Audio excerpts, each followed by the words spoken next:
Oke.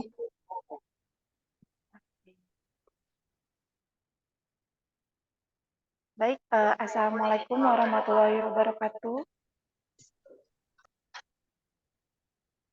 Waalaikumsalam warahmatullahi wabarakatuh. Waalaikumsalam warahmatullahi wabarakatuh. Selamat pagi para peserta webinar. Terima kasih telah hadir dan senang sekali kita dapat bertemu dalam acara webinar 3R yang keempat, Read, Review, dan Research, yang dinaungi oleh ICCLR atau Indonesian Center for Cognitive Law Research. Perkenalkan, saya Nindi Fadila sebagai moderator pada webinar pagi hari ini. Kemudian suatu kebanggaan untuk kita semua karena telah hadir yang terhormat Chief Scientist of Indonesia Cognitive Law Research, Ibu Endah Ratnawati. Selamat pagi, Ibu. Selamat pagi. Kemudian suatu kebanggaan untuk kita semua karena telah hadir yang terhormat, mohon maaf, kemudian juga hadir bersama kita yang kami hormati narasumber hebat kita, Mbak Indah Hikmatul Hidayah. Sudah siap, Mbak Indah? Apa kabar? Baik, Mbak. Insya Allah sudah siap. Iya. Nggak jadi buta. Nah, baik Bapak Ibu sekalian, acara ini akan diawali dengan sambutan dan motivasi nanti oleh Ibu Enda, lalu dilanjutkan oleh pemaparan materi. Kemudian waktu yang tepat untuk Bapak Ibu yang mempunyai pertanyaan terkait materi yang disampaikan, nanti kita bisa berdiskusi bersama-sama, lalu diakhiri dengan konfirmasi dan afirmasi dari Ibu Enda. Melanjutkan webinar mengenai tadi malam nih tentang growth mindset. Pagi ini kita juga akan membahas tentang tema yang sama, namun sedikit berbeda karena artikelnya tentunya berbeda. Dan pastinya tetap bakal seru banget nih tentang growth mindset. Nah, sebelum acara ini dimulai lebih jauh, ada baiknya kita memanjatkan doa menurut agama kita masing-masing. Berdoa dimulai.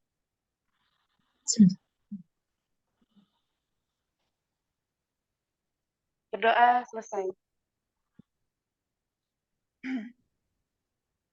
Baik, Bapak Ibu kalian, tanpa ditunda-tunda, mari kita segera mulai dengan sambutan dari Ibu Endah Ratnawati sebagai Chief Scientist of Indonesian Cognitive Research. Ibu Endah, dipersilahkan. Baik, terima kasih. Sebentar aja ya. Oke. Ya. Oke.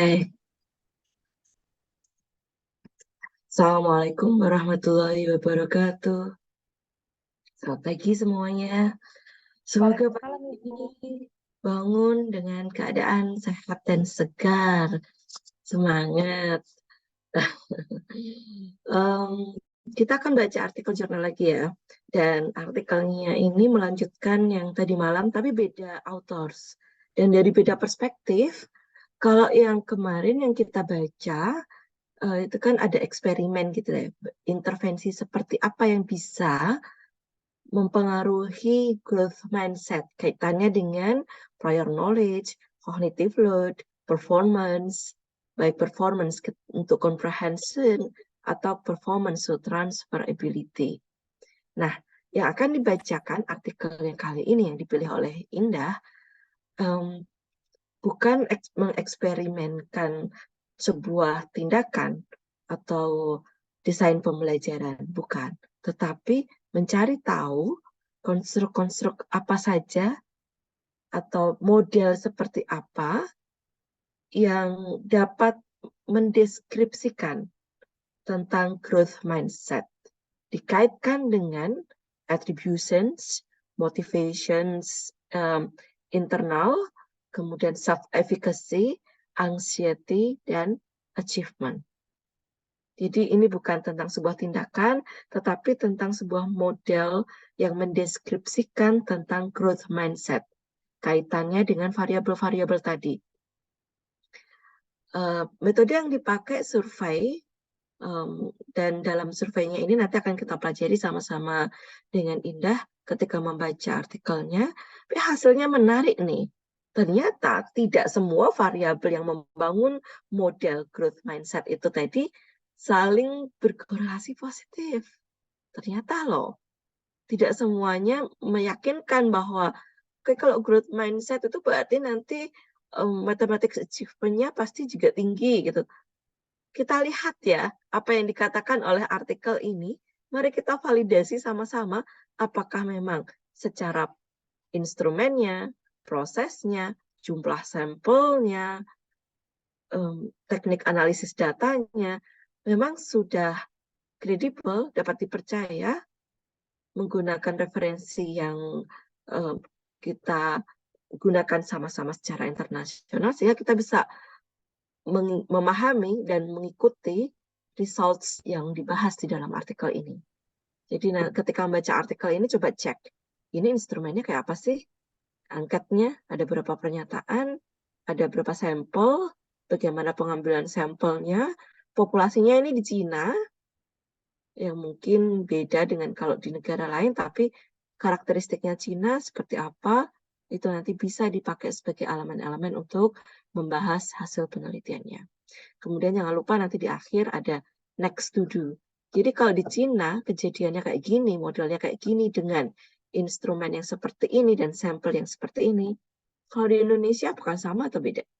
Kalau dengan tambahan variabel yang lain, atau ada variabel yang direduksi, atau ada definisi dari variabel yang berbeda, kira-kira kayak gimana hasilnya? Itu mungkin yang next to do yang bisa dipikirkan sambil membaca, sambil menyimak yang artikel akan dibacakan oleh Indah. Terima kasih banyak yang Indah sudah berkenan membacakan artikel ini. Ini artikelnya yang milih Indah sendiri. Seperti saya sampaikan, saya juga masih belajar tentang growth mindset. Mari teman-teman kita sama-sama support ya untuk lebih paham tentang bagaimana melakukan penelitian tentang growth mindset. Oke, barangkali meluangkan waktu 1 jam untuk belajar bersama ini, yang namanya belajar itu berarti membuat catatan. Satu juga nyatet loh, nyatet. Kan nyatet nggak? Kalau sambil membaca gini, saya nggak catatan, kelihatan nggak? Kelihatan nggak? Buat catatan-catatan kayak Kelihatan, gini. Ibu. Iya. Ini saya juga saya nyatet buku catatan saya belum satu tahun belum habis, buku catatan saya udah habis. Itu salah satu strategi untuk mengoptimalkan working memory, menggunakan second brain. Buku itu second brain kita. Itu bisa membantu kita memahami, karena informasi yang kita terima hari ini kan mungkin agak random ya. Jadi untuk membuat koneksi antara yang disampaikan dengan apa yang kita pahami bisa dibantu dengan membuat catatan. Yuk duduk tenang dan mencatat 1 jam aja, insya Allah kita akan mempelajari sesuatu yang bermanfaat. Oke, semangat ya, salam belajar, salam membaca. Assalamualaikum warahmatullahi wabarakatuh. Waalaikumsalam warahmatullahi wabarakatuh. Terima kasih Ibu atas pengantar dan motivasi yang diberikan. Semoga peserta webinar hari ini tetap semakin termotivasi dan terus membaca, mereview, dan meneliti. Selanjutnya, tanpa ditunda lagi, kita persilahkan pemaparan materi oleh Mbak Indah. Kepada Mbak Indah, dipersilahkan. Baik, terima kasih Mbak Nindi. Sebelumnya suara saya sudah jelas, Mbak? Sudah jelas, Mbak Indah. Ya, saya izin share screen, Mbak. Silakan. Silakan. Apakah PPT-nya sudah terlihat, Mbak? Sudah, Mbak. Ya. Baik, bismillahirrahmanirrahim. Assalamualaikum warahmatullahi wabarakatuh. Waalaikumsalam warahmatullahi wabarakatuh. Selamat pagi, Bu Endah, Mbak Nindi, dan teman-teman yang lain. Sebelumnya, saya ingin mengucapkan terima kasih atas kesempatan yang diberikan untuk memaparkan hasil bacaan saya terhadap artikel yang dipublish di Frontiers in Psychology pada tanggal 28 Maret 2023 dengan judul How Growth Mindset Influence Mathematics Achievement, a Study of Chinese Middle School Student. Artikel ini dituliskan oleh Dong, Jia, dan Fei. Semoga teman-teman di sini sudah membaca terkait artikelnya. Di sini saya akan memaparkan sepaham saya saja. Nanti jika ada yang keliru atau yang kurang saya paparkan, teman-teman bisa menambahkan dan meluruskan. Saya langsung saja. Untuk abstraknya, di sini dituliskan bahwa meskipun ada pendapat siswa dengan growth mindset itu dapat mencapai hasil belajar yang lebih tinggi dibandingkan dengan siswa fixed mindset, namun hasil ini tidak konsisten. Sehingga di sini peneliti mencoba mengkaji growth mindset dan berbagai faktor terkait untuk memahami lebih kompleks bagaimana growth mindset itu bekerja. Adapun partisipan yang digunakan di sini itu siswa sekolah menengah pertama di Tiongkok dengan jumlah 266 siswa. Hasilnya di sini menunjukkan bahwa tidak dapat secara mudah mengembangkan growth mindset siswa di sekolah dengan harapan hasil belajar matematika yang lebih tinggi. Nah, untuk introduction-nya di sini dituliskan bahwa mindset itu terdiri dari dua. Jadi, yang pertama itu growth mindset, yang kedua itu fixed mindset. Di mana growth mindset ini merupakan keyakinan bahwa kemampuan seseorang itu dapat dikembangkan melalui usaha, sedangkan fixed mindset ini memandang kemampuan itu sebagai sesuatu yang tetap dan tidak dapat diubah. Jadi, teori mindset ini menarik perhatian peneliti dan terdapat kontroversi dalam penelitian yang mengenai apakah growth mindset ini dapat memprediksi hasil belajar matematika. Nah, kenapa dikatakan terdapat kontroversi? Karena dari hasil-hasil penelitian terdahulu itu menunjukkan bahwa adanya hubungan positif antara growth mindset dan hasil belajar, tapi ada juga yang menunjukkan bahwa tidak adanya hubungan antara growth mindset dan hasil belajar, dan bahkan ada yang menemukan hubungan negatif antara growth mindset dan hasil belajar. Nah, hasil penelitian yang bervariasi ini mendorong peneliti untuk meneliti peran growth mindset dalam pembelajaran matematika untuk memahami growth mindset dan variabel lain yang mempengaruhi hasil belajar. Jadi, variabel lain ini mencangkup self-efficacy, motivasi intrinsik, terus atribusi kegagalan, kemudian kecemasan matematika. Nah, untuk kajian teorinya di sini yang pertama itu failure attribution in mathematics learning and growth mindset. Jadi dituliskan di sini bahwa atribusi kegagalan itu merupakan merujuk pada kecenderungan siswa menyebabkan kegagalan akademiknya. Hal ini mengarahkan siswa ke dalam respon yang berbeda ketika menghadapi kegagalan. Jadi yang dimaksud respon yang berbeda itu ada siswa yang merespon kegagalan itu dengan menganggap kegagalannya itu karena kurang usaha sehingga dia melakukan strategi perbaikan dan bekerja keras.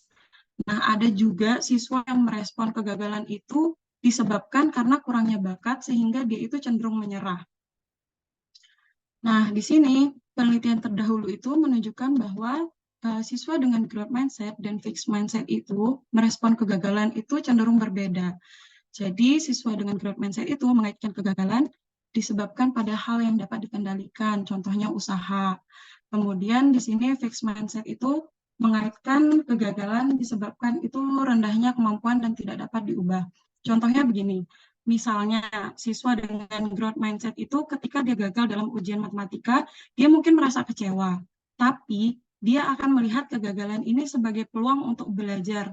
Terus dia akan mencari tahu kegagalan ini disebabkan oleh apa, dan dia memperbaiki kegagalan itu. Berbeda dengan siswa yang fixed mindset.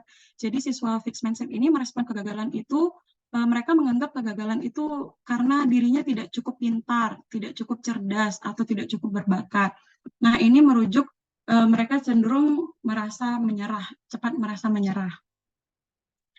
Kemudian yang kedua itu mathematics self-efficacy and growth mindset. Jadi self-efficacy itu mengacu pada keyakinan individu tentang kemampuan mereka untuk tingkat kinerja tertentu. Self-efficacy ini memberikan dampak pada proses dan hasil belajar matematika. Nah, peneliti terdahulu itu menyebutkan bahwa growth mindset dan fixed mindset itu memiliki kaitan dengan self-efficacy, di mana siswa dengan growth mindset itu cenderung memiliki self-efficacy yang tinggi, sedangkan siswa dengan fixed mindset itu cenderung memiliki self-efficacy yang rendah. Penelitian Davis menemukan siswa dengan fixed mindset itu mungkin merasa tidak mampu atau putus asa ketika menghadapi kesulitan dalam memahami materi matematika. Dan ini mengakibatkan penurunan self-efficacy matematika siswa. Di sini juga dituliskan bahwa ketika melakukan intervensi growth mindset itu dapat meningkatkan self-efficacy siswa. Nah, peneliti juga mengklaim bahwa siswa dengan fixed mindset itu merespon kegagalan dengan cara yang berbeda tergantung tingkatan self-efficacy-nya. Seperti yang kita ketahui, kalau siswa itu punya self-efficacy yang tinggi, dia itu cenderung tidak ragu menghadapi tantangan. Nah, di sini dikatakan siswa dengan self-efficacy tinggi, meskipun dia fixed mindset, itu dapat menerima tantangan dan mempertahankan ketekunan ketika mengalami kegagalan. Nah, temuan Leondari juga menunjukkan ketika siswa memiliki growth mindset, mereka itu cenderung memiliki motivasi untuk belajar dan mencapai tujuan belajar mereka, sehingga meningkatkan self-efficacy dan dapat meningkatkan pencapaian belajar akademiknya. Siswa dengan growth mindset juga itu cenderung mempertahankan tingkat self-efficacy-nya ketika mereka berhadapan dengan masalah matematika, karena mereka itu memiliki keyakinan bahwa kemampuan itu dapat ditingkatkan.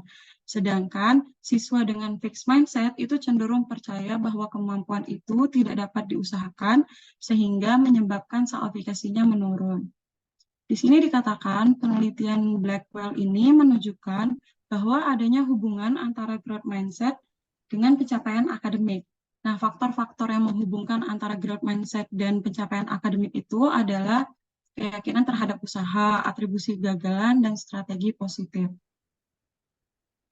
Nah, untuk anxiety dan growth mindset, di sini dikatakan kecemasan matematika itu mengacu pada perasaan cemas dan tegang ketika berurusan dengan pengetahuan matematika dan tugas matematika. Kecemasan ini biasanya ditandai dengan menghindari tugas matematika, aktivitas matematika yang mengakibatkan kinerja matematika yang buruk. Nah, peneliti melaporkan siswa cenderung menganggap kegagalan dalam matematika itu disebabkan kurangnya kemampuan hingga dapat meningkatkan kecemasan matematikanya.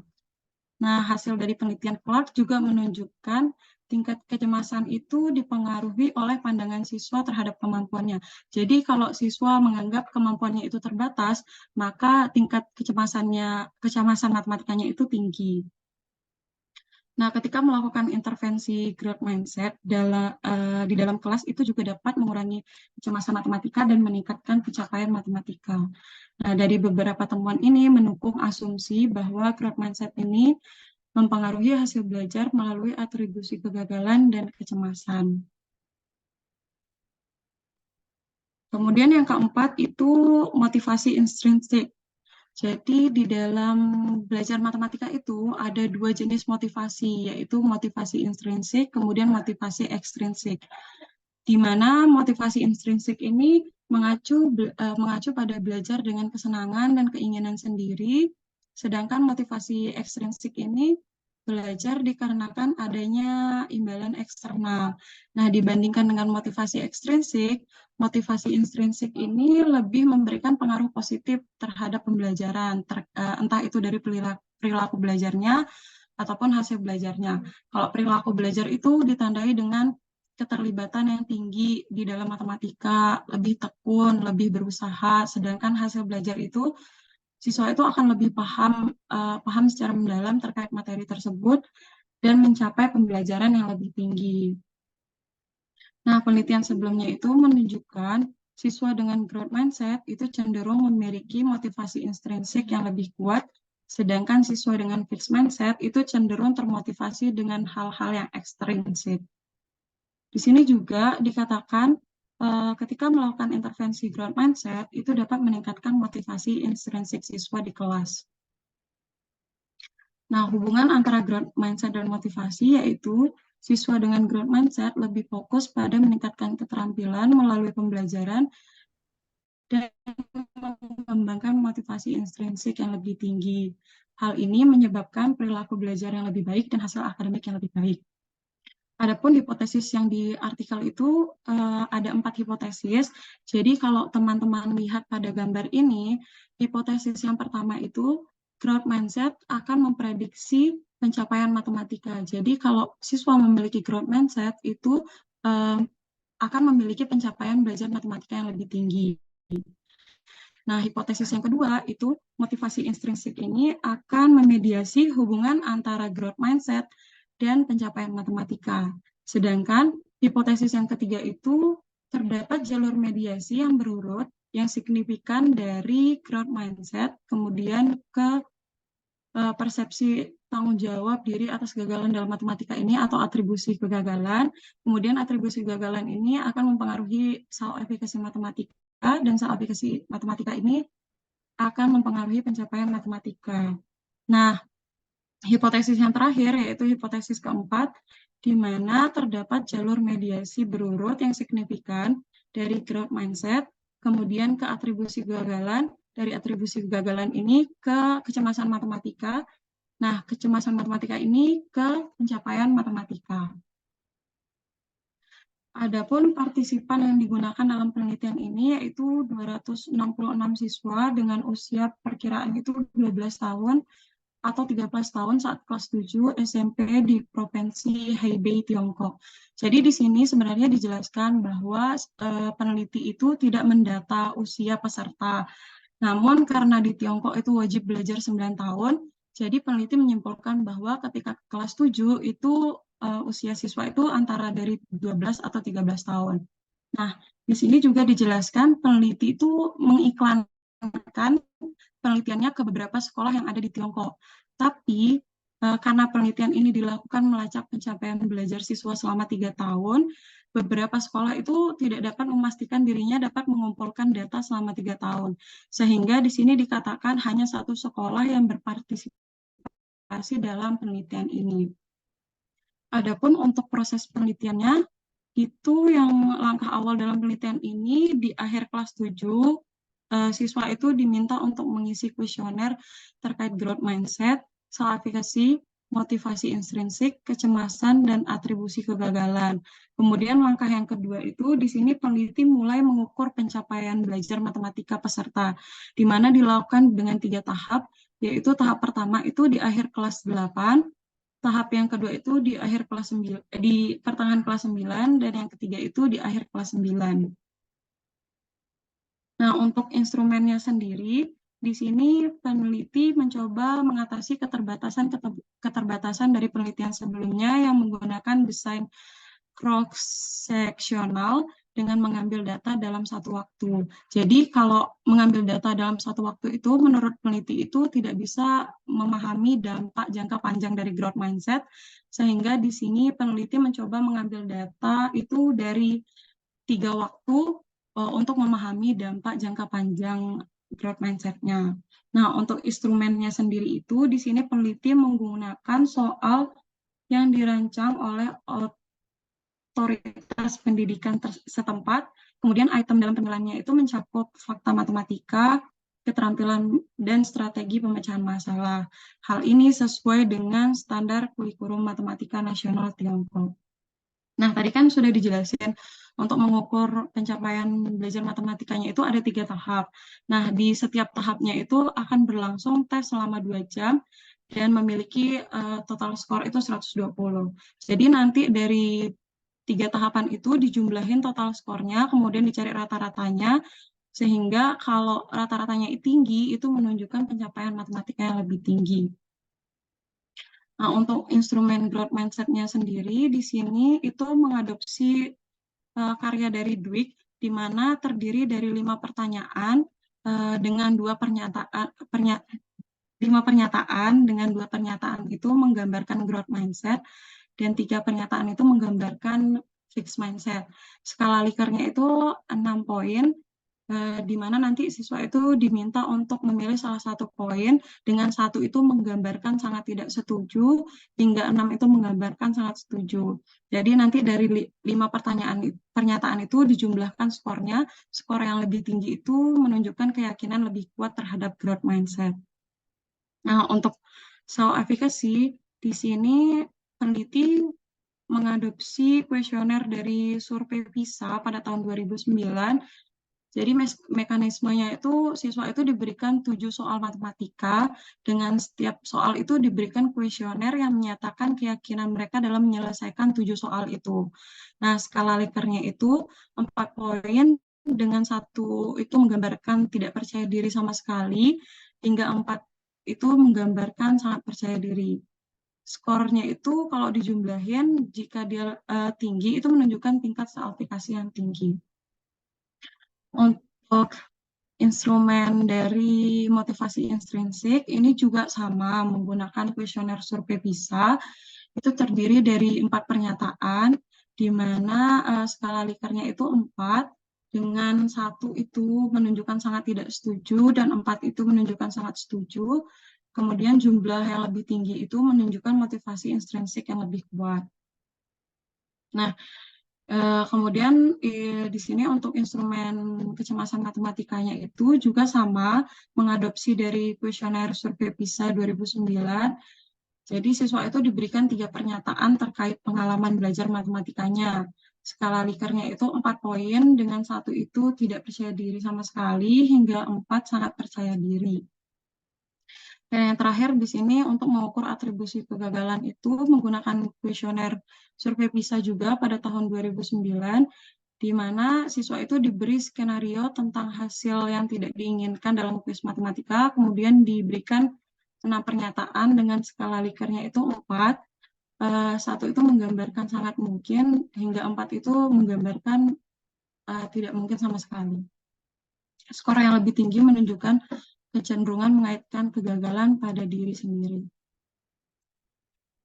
Nah, untuk analisis datanya di sini peneliti menggunakan 2 perangkat lunak. Yang pertama itu SPSS, kemudian yang kedua itu M+. Nah, di sini digunakan analisis korelasi untuk menguji hubungan antara berbagai variabel. Kemudian digunakan juga structural equation modeling untuk melihat atau menguji efek dari mediasinya. Nah, kalau teman-teman lihat di sini itu ada hasil tabel dari analisis korelasinya. Nah, kalau kita lihat di sini, itu nilai signifikannya itu kan kurang dari 0,01. Nah, dilihat pada tabel ini, semua variabel ini signifikan kecuali di growth mindset dan pencapaian matematika. Tapi meskipun begitu, di semua variabel ini memiliki hubungan yang positif kecuali pada kecemasan matematika. Nah, kalau kita lihat di sini misalnya, hubungan yang positif itu pada growth mindset dan self efficacy. Jadi di sini kan nilainya positif. Ini artinya kalau growth mindset-nya tinggi, maka self efficacy-nya juga tinggi. Nah, yang menunjukkan hubungan negatif itu pada kecemasan matematika dan growth mindset. Nah, ini artinya kalau growth mindset-nya tinggi, itu kecemasan matematikanya rendah. Sebaliknya, kalau growth mindset-nya itu rendah, kecemasan matematikanya yang tinggi.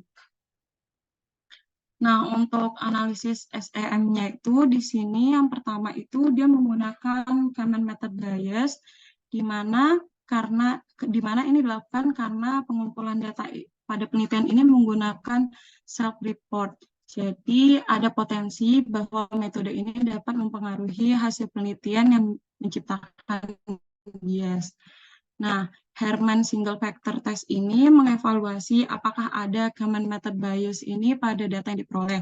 Metode ini adalah salah satu yang dapat digunakan untuk mengidentifikasi potensi bias dalam peneliti dengan menggunakan self-report data. Nah, untuk analisis faktor eksploratory ini merupakan teknik statistik yang digunakan untuk mengidentifikasi hubungan antara variabel. Nah, kalau teman-teman lihat hasil Herman Single Factor-nya di sini, itu nilai KMO-nya itu 0,9. Nah, ini menunjukkan melebihi ambang batas sehingga dianggap baik. Kemudian di sini juga dilakukan uji sferisitas Bartlett yang menunjukkan bahwa pola korelasi antara item itu dalam data signifikan secara statistik. Di sini juga pada faktor umum pertama itu menunjukkan jumlahnya itu 33,1%. Ini menunjukkan faktor utama itu lebih rendah dari ambang batas yang digunakan pada penelitian ini, 40%, sehingga sini dapat disimpulkan bahwa tidak ada bias dalam data yang ditemukan. Nah, untuk structural equation modeling result-nya di sini, kalau teman-teman perhatikan pada gambar ini, growth mindset itu ternyata tidak mempengaruhi secara langsung terhadap pencapaian hasil belajar. Dari mana ngelihatnya? Itu tuh kalau dilihat dari gambar ini tidak ada panah secara langsung yang menunjukkan growth mindset ke pencapaian matematika. Tapi Walaupun begitu, di sini growth mindset ini mempengaruhi dua variabel, yaitu atribusi kegagalan secara positif, kemudian mempengaruhi motivasi intrinsik juga secara positif. Nah, di sini atribusi kegagalan itu juga mempengaruhi dua variabel. Salah satunya itu soal efikasi secara positif, kemudian kecemasan matematika secara negatif. Nah, di sini soal efikasi mempengaruhi secara langsung pada pencapaian belajar, motivasi intrinsik juga mempengaruhi secara langsung pada motivasi belajar, kemudian kecemasan matematika mempengaruhi secara langsung juga pada pencapaian belajar. Untuk analisis mediasinya, di sini ditemukan 3, yaitu yang pertama, growth mindset itu mempengaruhi atribusi kegagalan, kemudian atribusi kegagalan ini mempengaruhi soal efikasi ini mempengaruhi pencapaian matematika, dengan efek size-nya itu 0,084. Nah, ini nilai 0,084 ini kan masuk ke dalam interval kepercayaan dari 0,0847 hingga 0,138. Kemudian yang kedua, itu growth mindset mempengaruhi atribusi kegagalan, kemudian atribusi kegagalan itu mempengaruhi kecemasan matematika. Nah, di sini kecemasan matematika mempengaruhi pencapaian matematika dengan efek size itu 0,035. Dan yang terakhir di sini growth mindset itu mempengaruhi motivasi intrinsik, dan motivasi intrinsik ini mempengaruhi pencapaian matematika dengan efek size 0,71. Nah, di sini menggunakan metode bootstrapping untuk mengevaluasi efek mediasi, di mana bootstrapping ini merupakan teknik menyampaikan sampel ulang dari data untuk mengukur estimasi statistika dan interval kepercayaannya. Untuk diskusi, di sini peneliti menemukan bahwa growth mindset itu tidak secara langsung memprediksi pencapaian matematika. Ini berarti hasil penelitian hipotesis yang pertama. Jadi hasil ini tidak sesuai dengan Dweck yang mana dia menemukan adanya hubungan langsung antara growth mindset dan pencapaian matematika. Nah, meskipun penelitian ini tidak sejalan dengan teori Dweck, tapi hasil penelitian ini sejalan dengan hasil penelitian yang Lee, di mana Lee ini menemukan growth mindset dan pencapaian matematika itu adalah kompleks dan bergantung pada beberapa faktor seperti budaya. Nah, di sini Dweck juga mengatakan bahwa growth mindset dan pencapaian matematika itu memiliki korelasi yang sangat rendah di Cina jika dibandingkan dengan budaya-budaya lain, contohnya budaya Barat. Penyebab korelasinya itu rendah karena budaya Cina itu cenderung menggunakan pembelajaran drilling, jadi latihan terus-menerus, sehingga hubungan antara growth mindset dan pencapaian matematika itu tidak terlalu terlihat. Jadi pencapaian matematika dari siswa fixed mindset dan growth mindset itu hampir sama, tidak bisa dilihat perbedaannya. Kemudian yang kedua, di sini peneliti itu menemukan bahwa growth mindset itu memiliki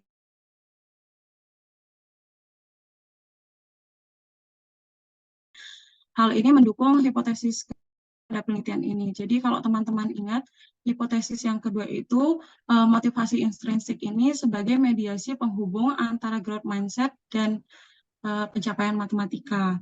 Nah, temuan pada penelitian ini konsisten dengan hasil penelitian yang dilakukan oleh Carlen yang menunjukkan siswa dengan growth mindset itu lebih cenderung mempertahankan motivasi yang kuat dan akibatnya mencapai hasil belajar yang lebih baik dibandingkan dengan siswa yang fixed mindset.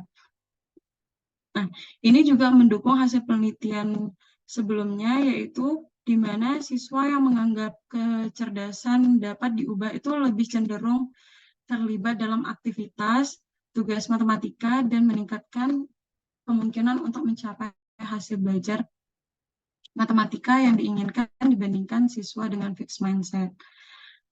Dengan mengumpulkan data dari siswa SMP di Tiongkok, peneliti ini memberikan bukti tambahan bahwa peran perantara motivasi intrinsik ini dapat diamati di SMP. Kemudian peneliti ini juga menemukan bahwa growth mindset itu mempengaruhi pencapaian matematika secara tidak langsung melalui atribusi kegagalan dan soal aplikasi, sehingga ini mendukung hipotesis yang ketiga. Jadi hipotesis yang ketiga itu kalau teman-teman lihat ada mediasi secara berurut dari growth mindset ke atribusi kegagalan, kemudian ke atribusi kemudian ke aplikasi, yang terakhir itu ke pencapaian belajar matematika. Nah, penelitian ini mendukung penelitian sebelumnya yang menunjukkan peran mediasi atribusi kegagalan antara growth mindset dan pencapaian akademik yang dilakukan oleh Cheng. Kemudian penelitian ini juga mendukung temuan sebelumnya yang menunjukkan bahwa efficacy adalah faktor penting dalam menjelaskan growth mindset mempengaruhi pencapaian matematika yang dilakukan oleh Su. Nah, peneliti ini mengamati bahwa hasil ini serupa dengan hasil yang ditemukan oleh Su, di mana sehingga ini menambahkan bukti bahwa peran efficacy ini dalam konteks growth mindset dapat diterapkan pada berbagai tingkat sekolah. Nah, kontribusi lain dari penelitian ini adalah menjelaskan teori mindset ini membantu memberikan pemahaman yang lebih mendalam tentang atribusi kegagalan merupakan inti teori growth mindset, karena mindset berbeda membimbing siswa menuju atribusi yang berbeda, menghadapi kegagalan, dan pada akhirnya memberikan dampak besar pada perilaku dan hasil belajar siswa. Dan yang terakhir di sini peneliti juga menunjukkan bahwa atribusi kegagalan dan kecemasan matematika ini bertindak sebagai mediator berurut dalam hubungan antara growth mindset dan pencapaian matematika, sehingga hasil penelitian ini mendukung hipotesis yang keempat. Nah, kecemasan matematika ini adalah faktor yang signifikan dalam menjelaskan bagaimana growth mindset itu mempengaruhi hasil belajar matematika. Peneliti memasukkan kecemasan matematika ini berdasarkan temuan sebelumnya, yaitu yang dilakukan oleh Smith, di mana menunjukkan bahwa intervensi growth mindset itu mengurangi kecemasan matematika. Nah, peneliti ini juga memberikan bukti bahwa growth mindset ini dapat membentuk atribusi kegagalan siswa, dan dengan demikian mengurangi kecemasan matematika mereka, yang pada akhirnya menghasilkan pencapaian matematika yang lebih baik. Nah, kesimpulan dari penelitian ini, penelitian ini dilakukan untuk menguji variabel yang berhubungan dengan prestasi matematika dengan tujuan untuk lebih memahami bagaimana growth mindset itu mempengaruhi pencapaian belajar siswa selama 3 tahun. Nah, hasilnya menunjukkan bahwa growth mindset ini tidak secara langsung memprediksi pencapaian matematika siswa SMP, tapi mempengaruhi pencapaian matematika secara tidak langsung melalui variabel yang lain. Nah, peneliti ini menyimpulkan pendidik itu tidak dapat mengembangkan growth mindset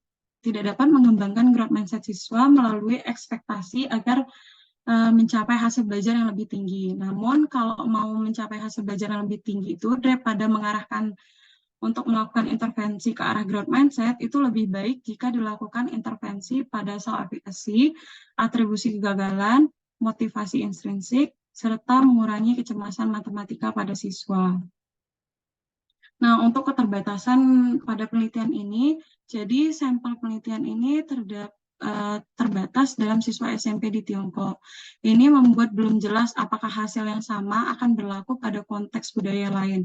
Variabel yang digunakan dapat bertindak berbeda pada budaya yang berbeda.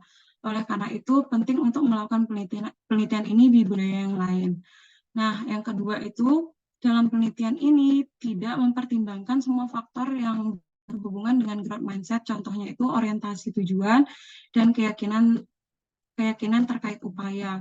Oleh karena itu, peneliti berikutnya perlu mengembangkan model yang lebih canggih dengan mempertimbangkan faktor growth mindset. Nah, yang terakhir yaitu hanya pencapaian belajar matematika yang diukur beberapa kali dari kelas 8 hingga kelas 9.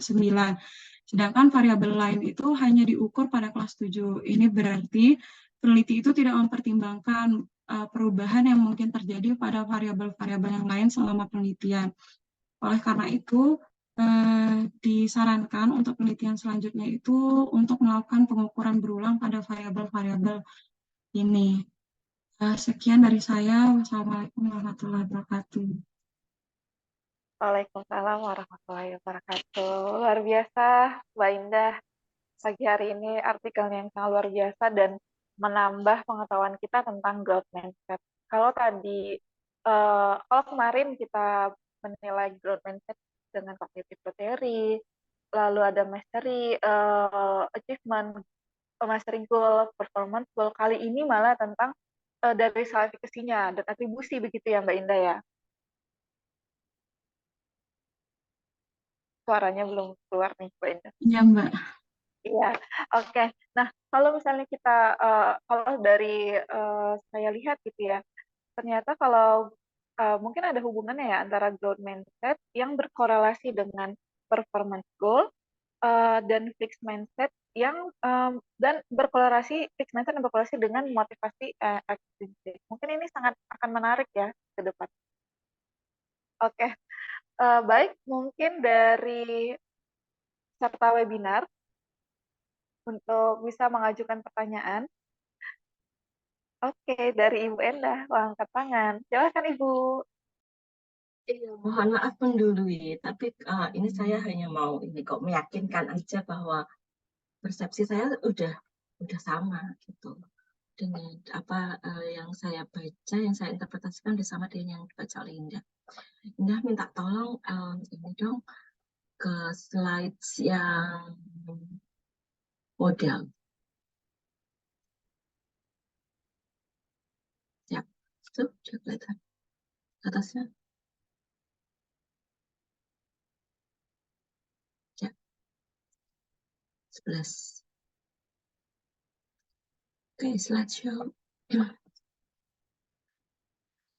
Jadi dari kajian literatur, peneliti mendapatkan bahwa ada yang mengatakan bahwa growth mindset menentukan intrinsic motivation. Literatur lain ada yang mengatakan EM mempengaruhi math achievement. Dan literatur lain ada yang mengatakan self-efficacy, MSA itu mathematics self-efficacy, mempengaruhi mathematics achievement. Ada yang mengatakan attribution menentukan mathematics anxiety dan juga mathematics self-efficacy. Tapi nggak ada literatur yang mengatakan bahwa attribution langsung ke math achievement ya. Di sini kan nggak ada panah dari PSF ke math. Ya nggak sih? Nggak ada kan ya? Nggak ada panah ini. Maaf saya gambar. Nggak ada panah itu. Berarti dalam literatur belum ada yang mengatakan hal itu. Jadi intinya saya ingin memastikan aja sih bagaimana sih seorang peneliti membuat diagram seperti ini, kaitan antara konstruk atau antara variabel, sehingga kemudian mereka menghipotesiskan bahwa model hubungan antara growth mindset dengan mathematics achievement itu tidak bisa tidak hanya satu-satunya bahwa itu langsung mempengaruhi, tetapi juga bisa jadi karena dimediasi oleh variabel-variabel yang lain. Gitu ya. Benar nggak? Caranya ngapus gimana? Oke. Kan ini ya. Saya gambar di layar, kelihatan nggak? Kelihatan, Bu. Kelihatan, oke. Jadi H1 ini kan menyimpulkan dari literatur bahwa ada pengaruh antara growth mindset dengan math achievement. H2, ada literatur lain yang mengatakan GM itu ke IM, kemudian IM itu ke math achievement. Sehingga sebetulnya H1 itu tidak satu-satunya yang terjadi. Bisa juga GM itu karena mempengaruhi IM dulu baru mempengaruhi math achievement. Demikian juga H3, kita lihat H3 ya. GM itu bisa juga mempengaruhi attribution. Attribution itu apa sih? Attribution itu judgment. Jadi self-attribution itu bagaimana kita menganggap diri kita. Diri kita itu, jadi bagaimana kita membuat, mengasumsikan diri kita itu sebagai seseorang yang seperti apa. Seseorang yang pintar, seseorang yang bodoh, seorang yang biasa aja, itu self-attribution. Nah, yang ada di sini, GM itu H3, itu akan menentukan self attribution. Jadi di sini kan ini ya, apakah saya seorang yang gagal, apakah saya seorang yang berhasil, itu self attribution juga, dan itu dipengaruhi oleh growth mindset menurut H3 dari literatur. Dan attribution itu akan mempengaruhi juga self efficacy, tapi tidak hanya self efficacy, juga anxiety. Jadi kalau kita menganggap bahwa diri kita ini bodoh, mungkin kita cenderung anxiety gitu ya. Kalau kita menganggap diri kita itu pintar, mampu, kita cenderung mendapatkan efikasi. Baru kemudian ke math achievement. Oke, ini kira-kira gambaran tentang model ini, gitu kan ya?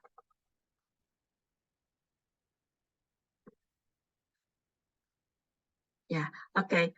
Kalau boleh next slides, Indah.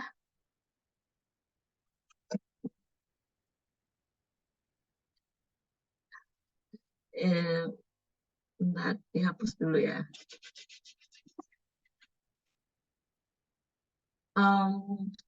Slides ya, oh iya ini dulu. Stop.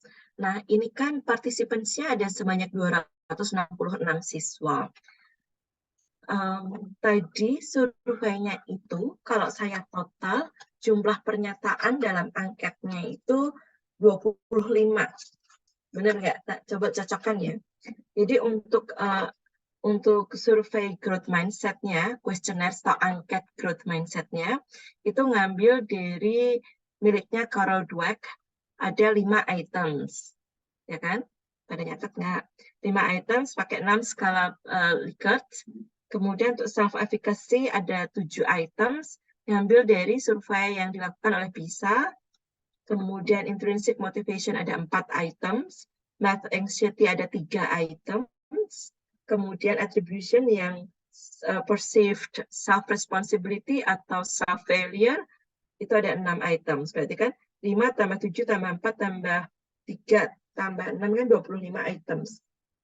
Nah, kalau jumlah angketnya ada 25 items, sampelnya itu paling tidak minimal 100, ya kan? Berarti sudah memenuhi ya 266 siswa ini. Oke. Jadi ini nih teman-teman lihat nih, angketnya itu bukan yang berpuluh-puluh jumlahnya, tapi total jumlahnya hanya 25. Total loh. Total, dan itu dari ada berapa? 1, 2, 3, 4, 5. Ada 5 hal ya. 5 hal. Ya, mathematics achievement-nya kan pakai tes dari dinas gitu kan ya. Tes dari istilahnya kalau tempat kita kan ASPD gitu kan.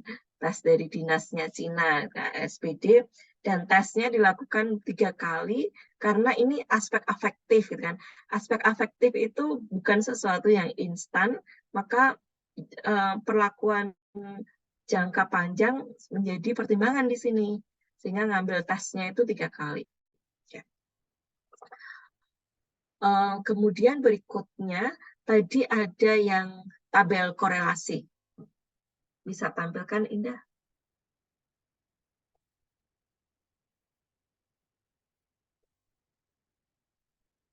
Ya teman-teman, kita baca yuk. Gimana sih caranya membaca tabel seperti ini? Oke, kita lihat ya. Header-nya di row pertama dan kolom pertama. Row pertama itu tulisannya 1, 2, 3, 4, 5. Indah, ini sudah persis sama dengan yang ada di itu kayaknya. Iya, Bu. Oke. Ya, sebetulnya bisa juga 6. Ada juga yang 6, karena kolomnya ada 6. 1, 2, 3, 4, 5, 6. Maksud saya apa yang ada di kolom 1 ada 6. Jadi angka 1 yang di atas itu, yang di baris pertama itu namanya sebetulnya growth mindset. Angka 2-nya itu self-efficacy. Angka 3-nya itu intrinsic motivation. Angka 4-nya ini math anxiety. Angka 5 perceived self-responsibility. Attribution. Angka 6 math achievement. Tapi nggak kepakai. Karena nanti angka 6 meskipun masuk, nanti di sini akan kosong.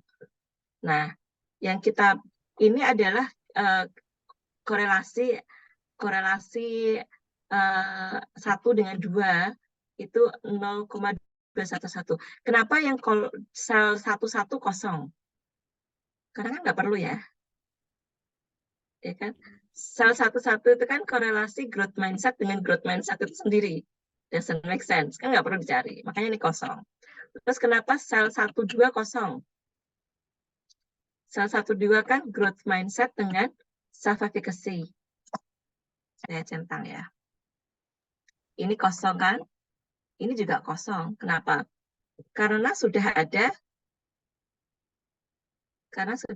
yang Sudah ada kolom 21, Bu. tuh, karena sudah ada kolom 21. Ini sama. Nah, oke, sekarang kita baca ya. Jadi sel 21 math anxiety itu berkorelasi dengan growth mindset.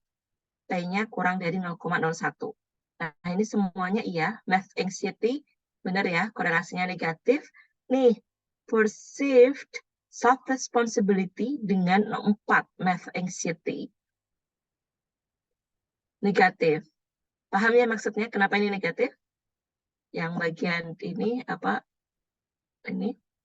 Kenapa negatif, paham ya? Perceived self-responsibility dengan math anxiety, korelasinya negatif. Math achievement dengan anxiety juga negatif. Make sense ya? Nah, di sini ada yang korelasinya tuh rendah, nggak signifikan korelasinya, yaitu di sini. 0,10. Nggak ada tanda bintangnya, karena korelasinya nggak signifikan antara math anxiety dengan growth mindset.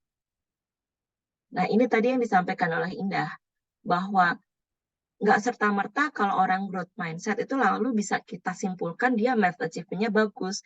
Lihat-lihat dulu dia gimana anxiety-nya, self-attribution-nya, dan intrinsic motivation-nya. Ini dijelaskan di bootstrap berikutnya. Jadi di berikutnya itu dia potong-potong. Modelnya tadi kan satu utuh gitu ya. Nah, itu modelnya itu dipotong-potong sesuai dengan tadi apa? Ada 3 potongan sesuai dengan model utuhnya sebetulnya, tapi dipotong jadi 3 lapis. Oke, mungkin bisa ditunjukkan next, Indah.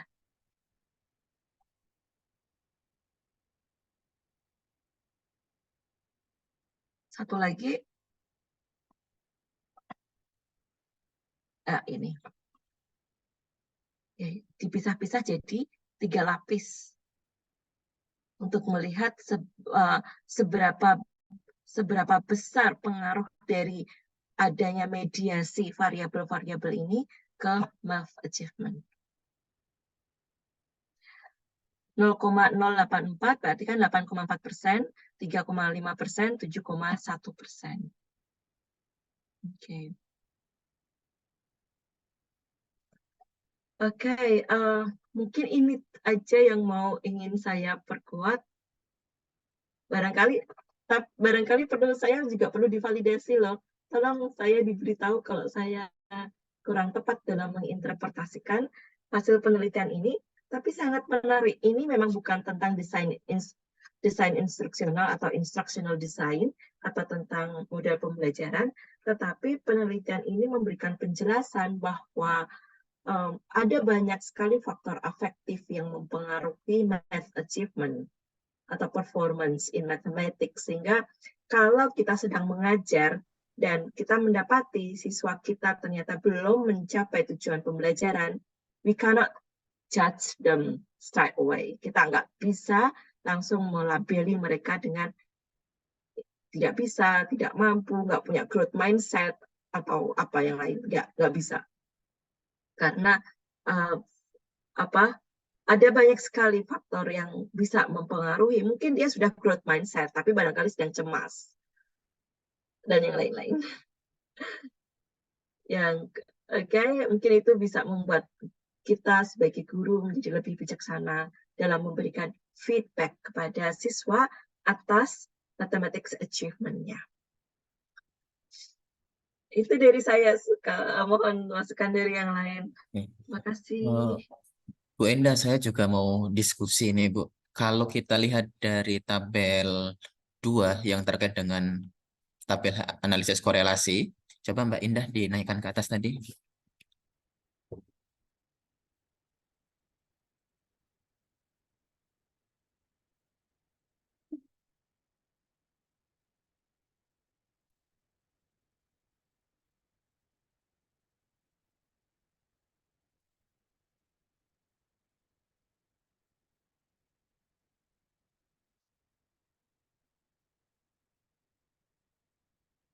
Nah, kalau di sini kita lihat itu ada korelasi antara perceived seller responsibility dengan math achievement ya Bu ya di sini.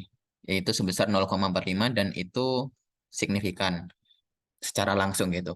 Cuman kenapa di gambar 2 yang di model, boleh Mbak Indah? Nah, di sini kok tidak ada garis yang langsung dari sini ke sini ya Bu ya? Padahal tadi korelasinya itu ada. Itu kalau menurut Bu Indah bagaimana Bu? Ini untuk setiap apa namanya pernyataan, untuk setiap pernyataan dalam, jadi yang di sebelah sini ini setiap pernyataan dalam ininya ya, dalam angkatnya. Ya, Ya, jadi ini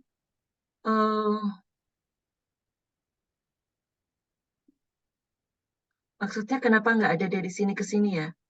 dari PSF ini Eh, secara langsung menuju ke math. Padahal tadi di Oke, tabel korelasi itu ada gitu.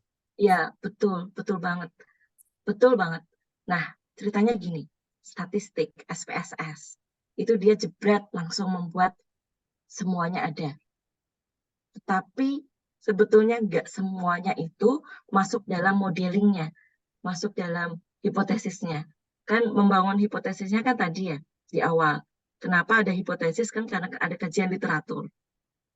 Ya, Jadi dalam modelnya, dia itu sebetulnya nggak menghipotesiskan PSF langsung ke math anxiety. Nggak menghipotesiskan, ini kan juga GM nggak ke semuanya. Ya kan? Kalau dalam tabel tadi, semua titik berkorelasi dengan semua titik yang lain. ya. Kalau dari tabel 2. Oke. Tapi dia Kalau nggak dari memudahkan yang seperti itu. Kan tabel 2 itu um, apa? Bukan modelnya, tabel 2 itu menunjukkan korelasi dari semua titiknya. Tetapi yang dia modelkan itu sesuai dengan kajian literatur yang kemudian dia membuat hipotesis, sebuah model yang hubungannya nggak semua titik saling berkorelasi dengan yang lainnya. Dia mau buat modelnya itu. Jadi yang tabel 2 itu kayak hanya checklist semua korelasinya. Nah, yang ini menjelaskan lebih ke dari hasil penghitungan KMO di setiap pernyataan, di setiap angkatnya, dan mendapatkan hubungan antar sebetulnya jadinya antar konstruk dalam model ini seperti ini.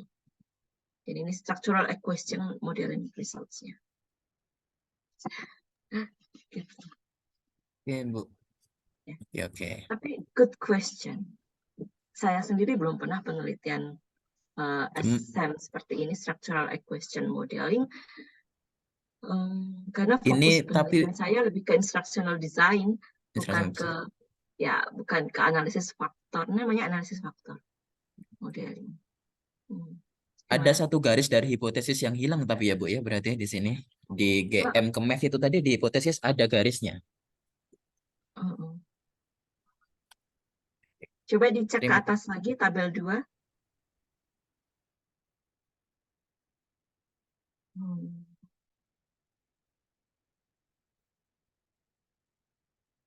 Ya, oke. Ke atas lagi kok tabel 2 apa diagram yang pertama tadi loh.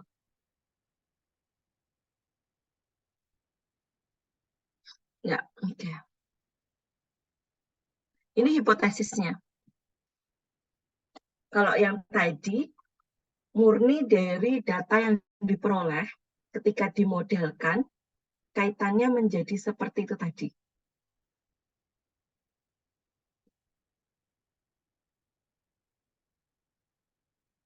Makanya dia belum tentu ada. Oke, Bu. Tapi Terima barangkali kasih. di sini ada yang hadir ahli structural equation modeling, boleh langsung jump in.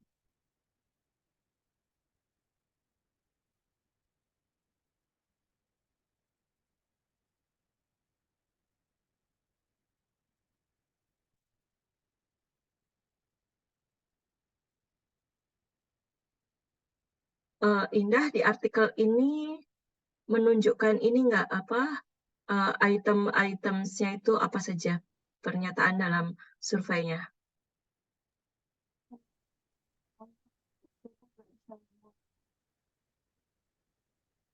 Suaranya belum Kayak, keluar ya.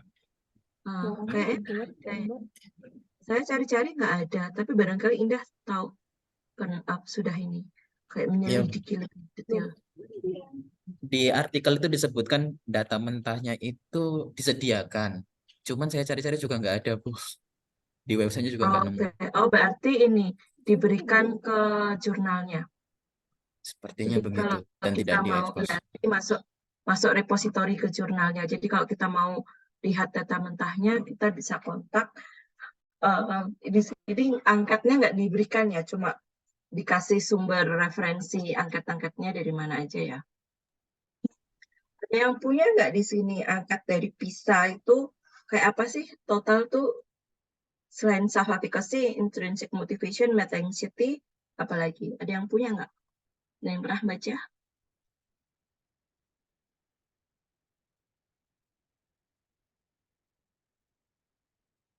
Indah, you are inaudible.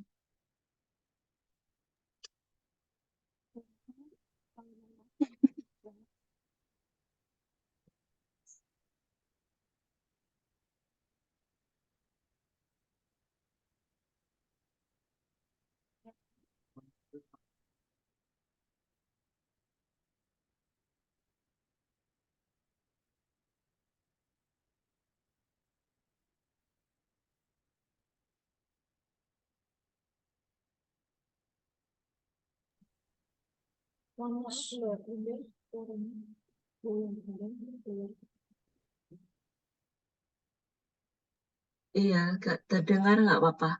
Anyway, mungkin kalau ketemu surveinya atau angketnya seperti apa, kalau bisa di-share, insya Allah bermanfaat untuk semuanya deh.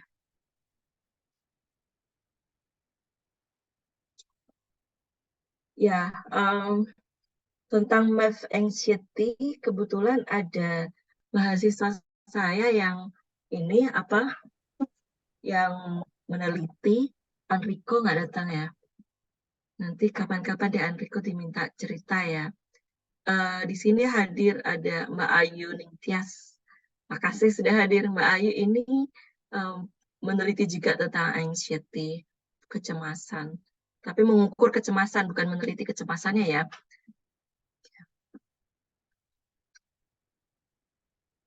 Silahkan dilanjutkan. Maaf ya, saya interupsinya banyak. Suara saya terdengar. Jelas. Mohon maaf Ibu, karena tadi terlempar juga dari Zoom. Sangat menarik ternyata artikelnya Mbak Indah ini, bagaimana bahwasannya growth mindset ini tidak secara langsung meningkatkan mathematic achievement, tapi ternyata dari berbagai aspek afektif yang Ibu katakan tadi, begitu ya. Ini bahkan kalau misalnya kita penelitian terus ternyata hasilnya tidak signifikan ataupun signifikan, tuh banyak hal-hal pendukung yang bisa kita jelaskan seperti itu. Baik, dari peserta webinar, apakah ada yang dapat kita diskusikan nih? Monggo dipersilahkan untuk menuliskan pertanyaannya di kolom chat.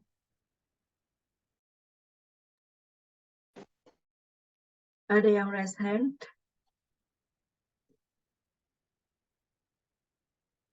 Ya, mohon izin Mbak Nindi. Silahkan Pak Yanuar. Sebelumnya mohon izin Bu Indah dan teman-teman off cam karena masih belum sambil berbaringan ini. Ya, ada beberapa hal yang...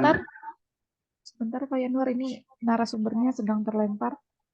Oke, nggak apa-apa Mbak Nindi, nanti diskusi keduanya. Yang pertama menginformasikan tadi terkait dengan PISA, jadi sudah saya share di grup ICCSLR juga Bu Indah, terkait self ratingnya di situ ada beberapa hal sih selain self efficacy, kemudian ada self concept, kemudian ada mat anxiety, dan ada lagi tuh yang survei dilakukan PISA itu terkait dengan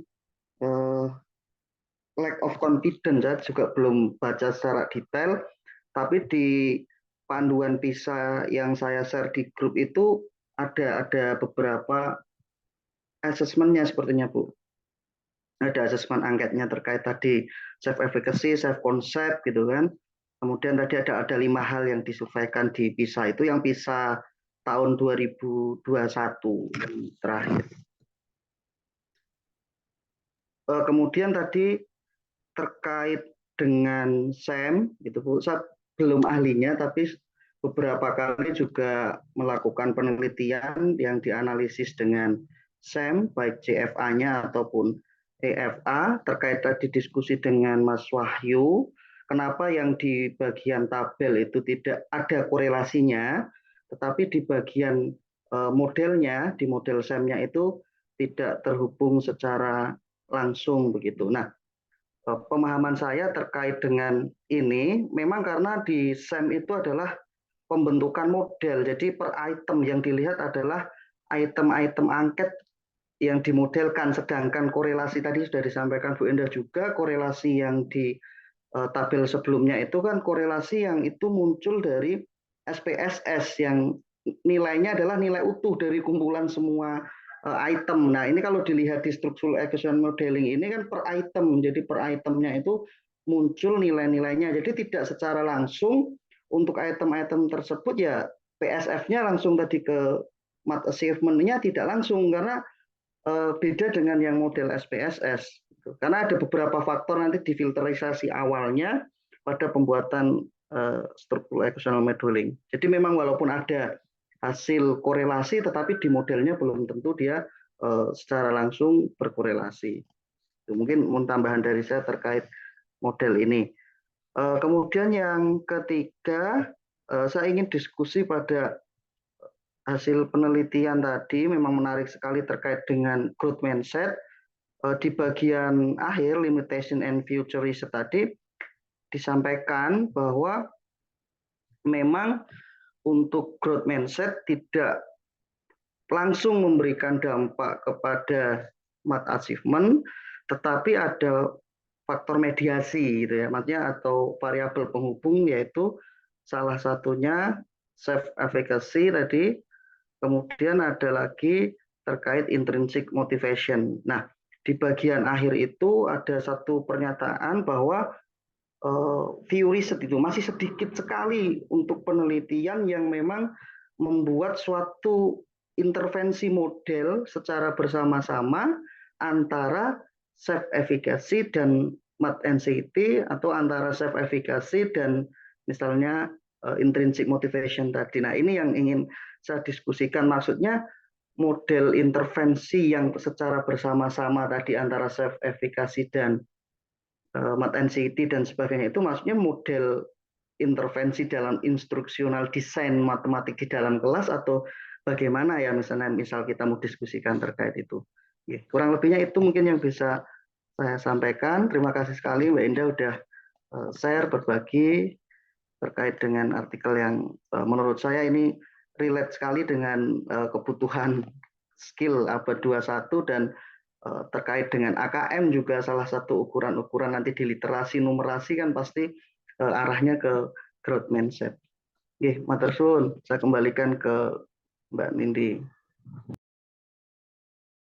Baik, terima kasih Pak Yanuar atas masukan dan tanggapannya terkait tadi tentang SEM tadi. Memang menarik ya tentang growth mindset ini. Ini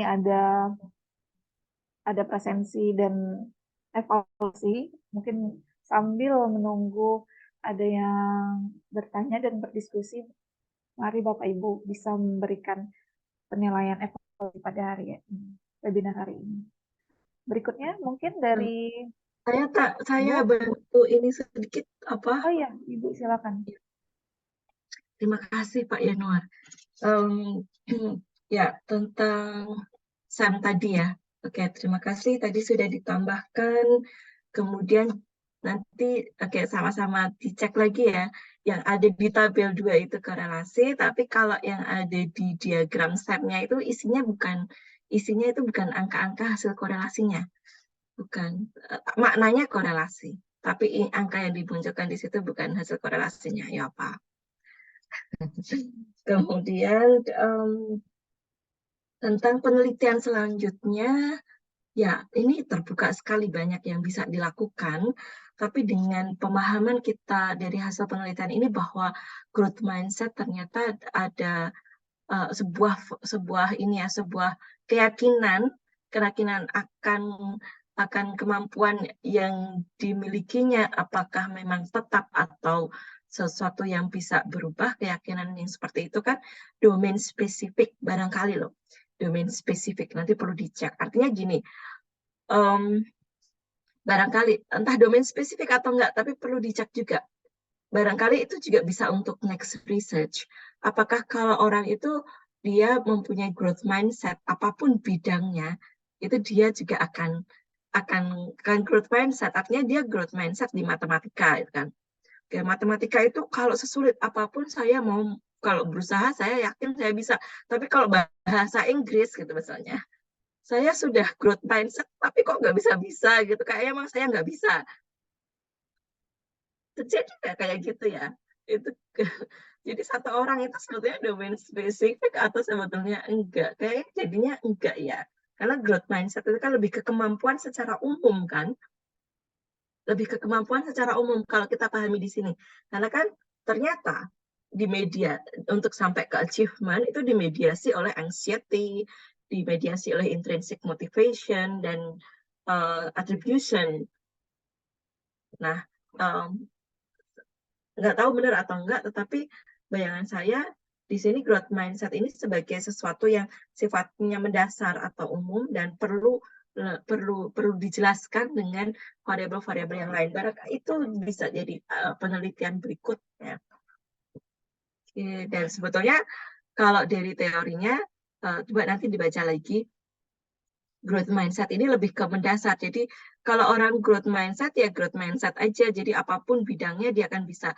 Kalau nggak salah di perkuliahan, yang pernah datang di perkuliahan saya, ada sebuah video TEDx mahasiswanya Carol Dweck yang menceritakan seorang ahli di bidang catur, kemudian dia berpindah mau mempelajari bidang yang sangat berbeda sekali dari catur, yaitu martial arts atau pencaksilat.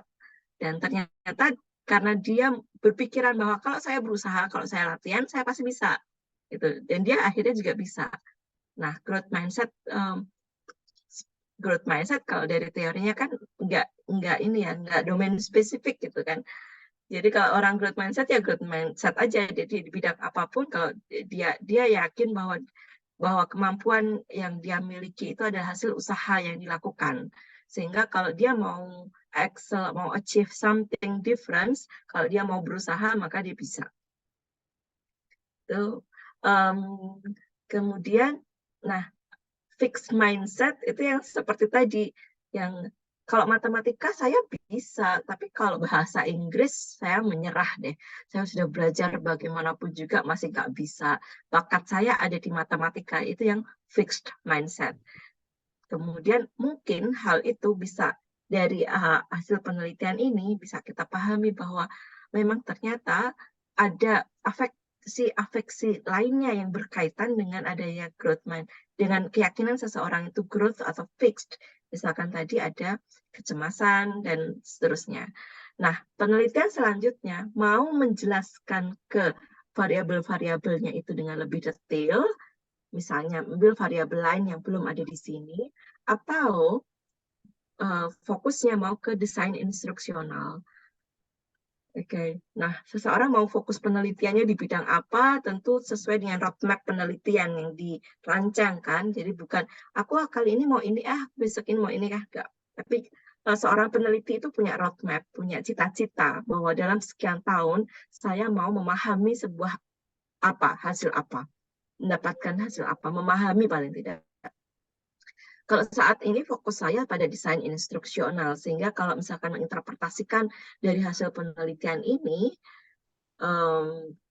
maka next to do-nya adalah membuat desain pembelajaran yang kaitannya tadi dengan anxiety, self-efficacy, kemudian intrinsic motivation, attribution, tidak harus langsung dengan growth mindset.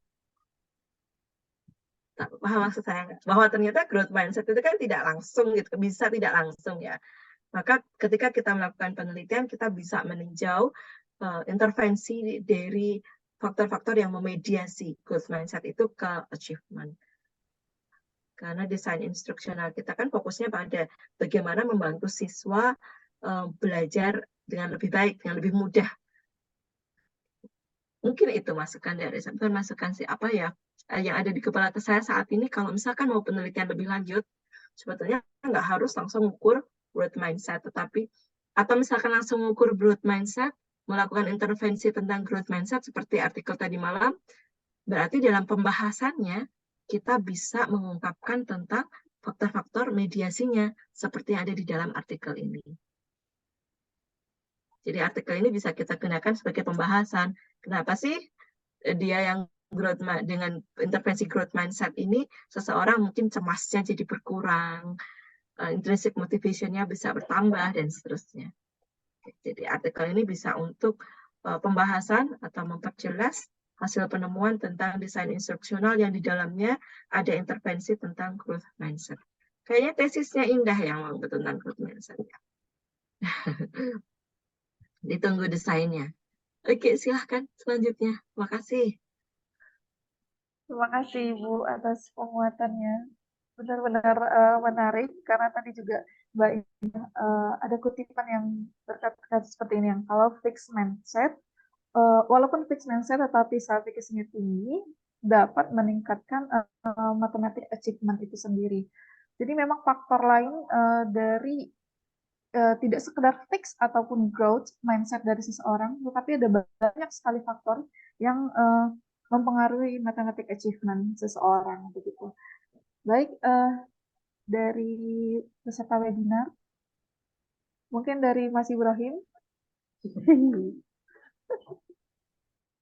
Halo. Ya, Halo, Mas, silakan. Iya, terdengar dan ditunggu komen-komen briliannya. Selamat pagi Ibu dan teman-teman semuanya. Selamat pagi.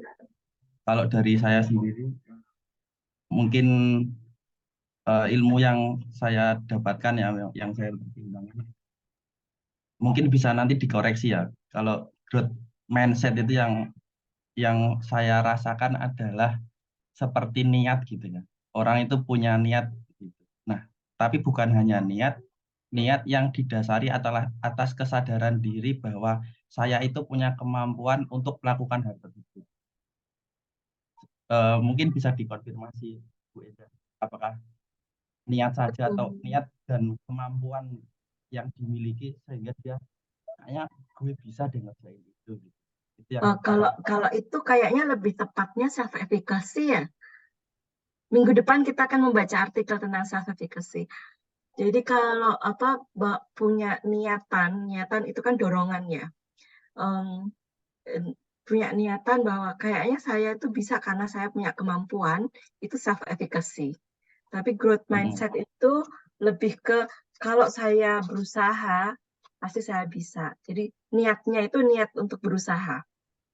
Dia nggak berpikir bahwa dia itu sebetulnya punya kemampuan atau enggak. Oh gitu, oke. Tapi nggak tahu ya. Jadi misalnya kasusnya seperti ini Bu. Ya.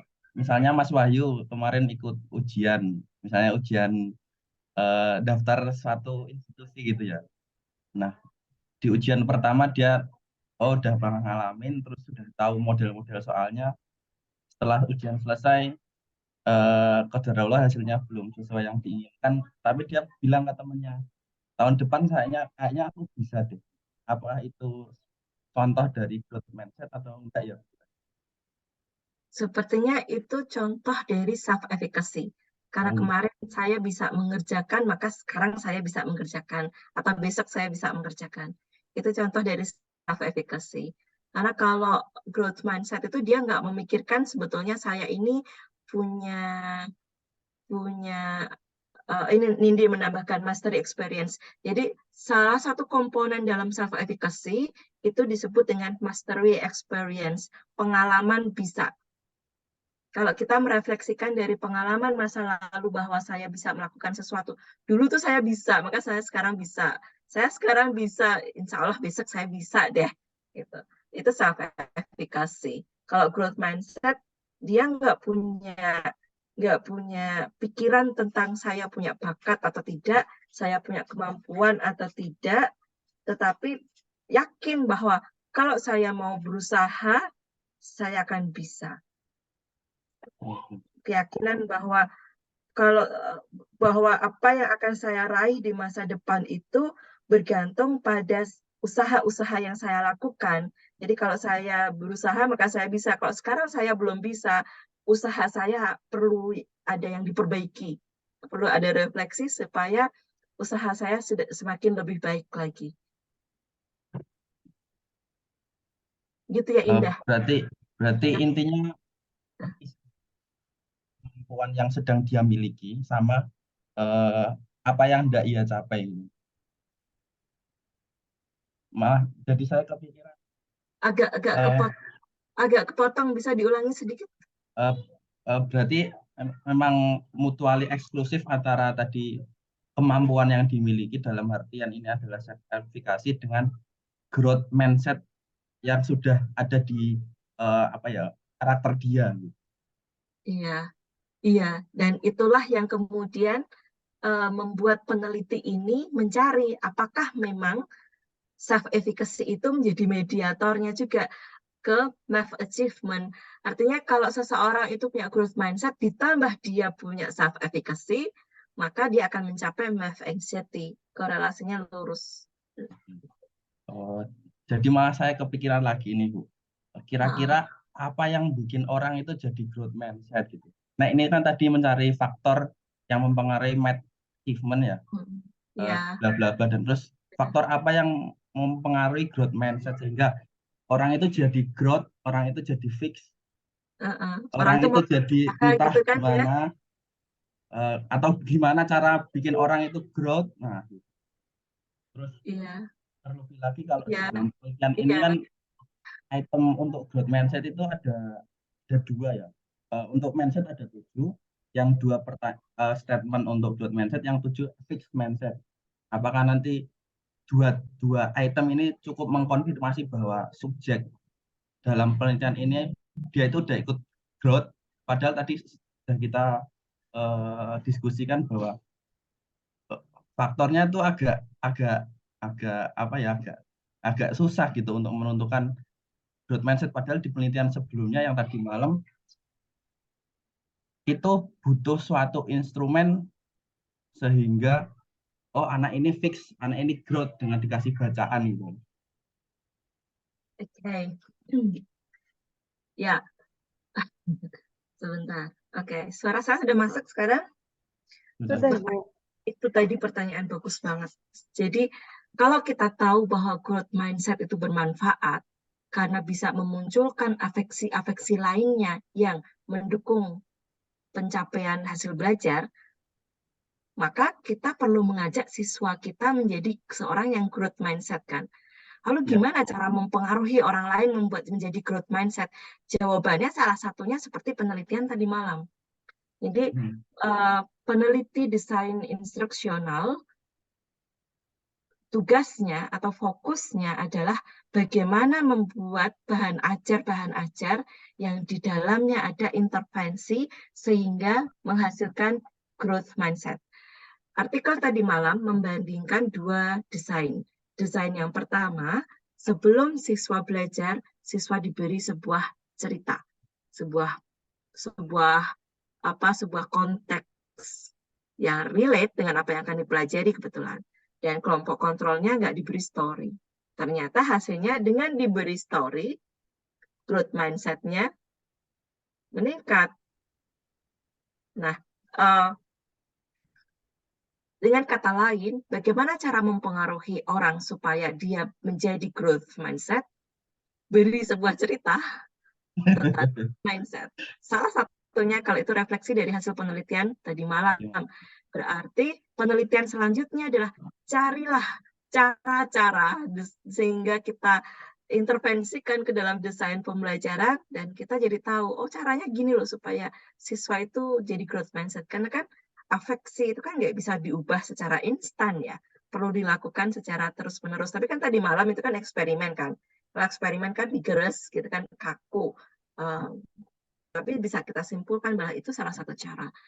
Barangkali mungkin teman-teman ada yang sudah membaca di teorinya cara-cara lainnya yang bisa digunakan untuk meningkatkan growth mindset dengan cara melihat komponen apa saja yang ada di dalam growth mindset itu diambil, gunakan untuk membuat intervensi desain pembelajaran. Ya, bisa dijadikan tesis modal growth mindset dalam pembelajaran. Gimana? Terinspirasi untuk melakukan penelitian?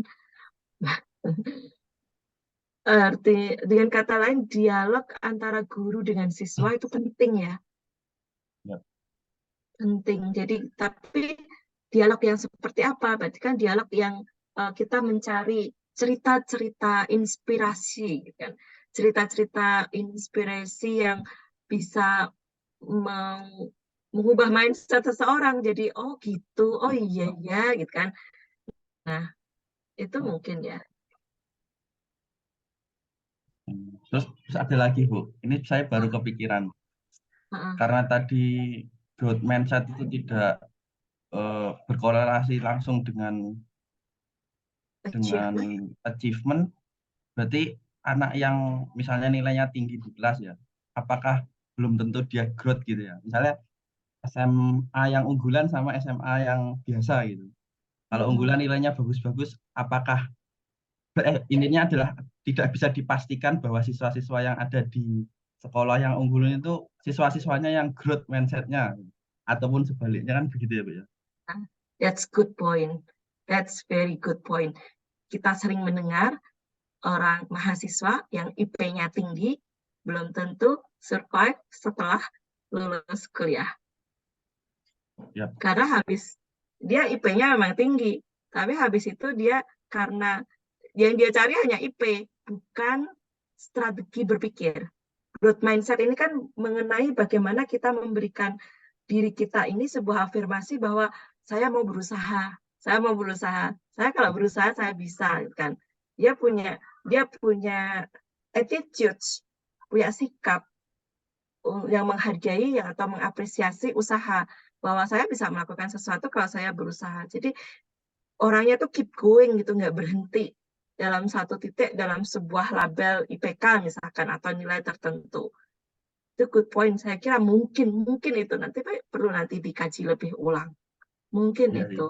Jadi sangat menarik. Ya, menarik kan? Jadi fixed mindset itu kan ini ya, dia sudah cukup dengan mendapatkan nilai.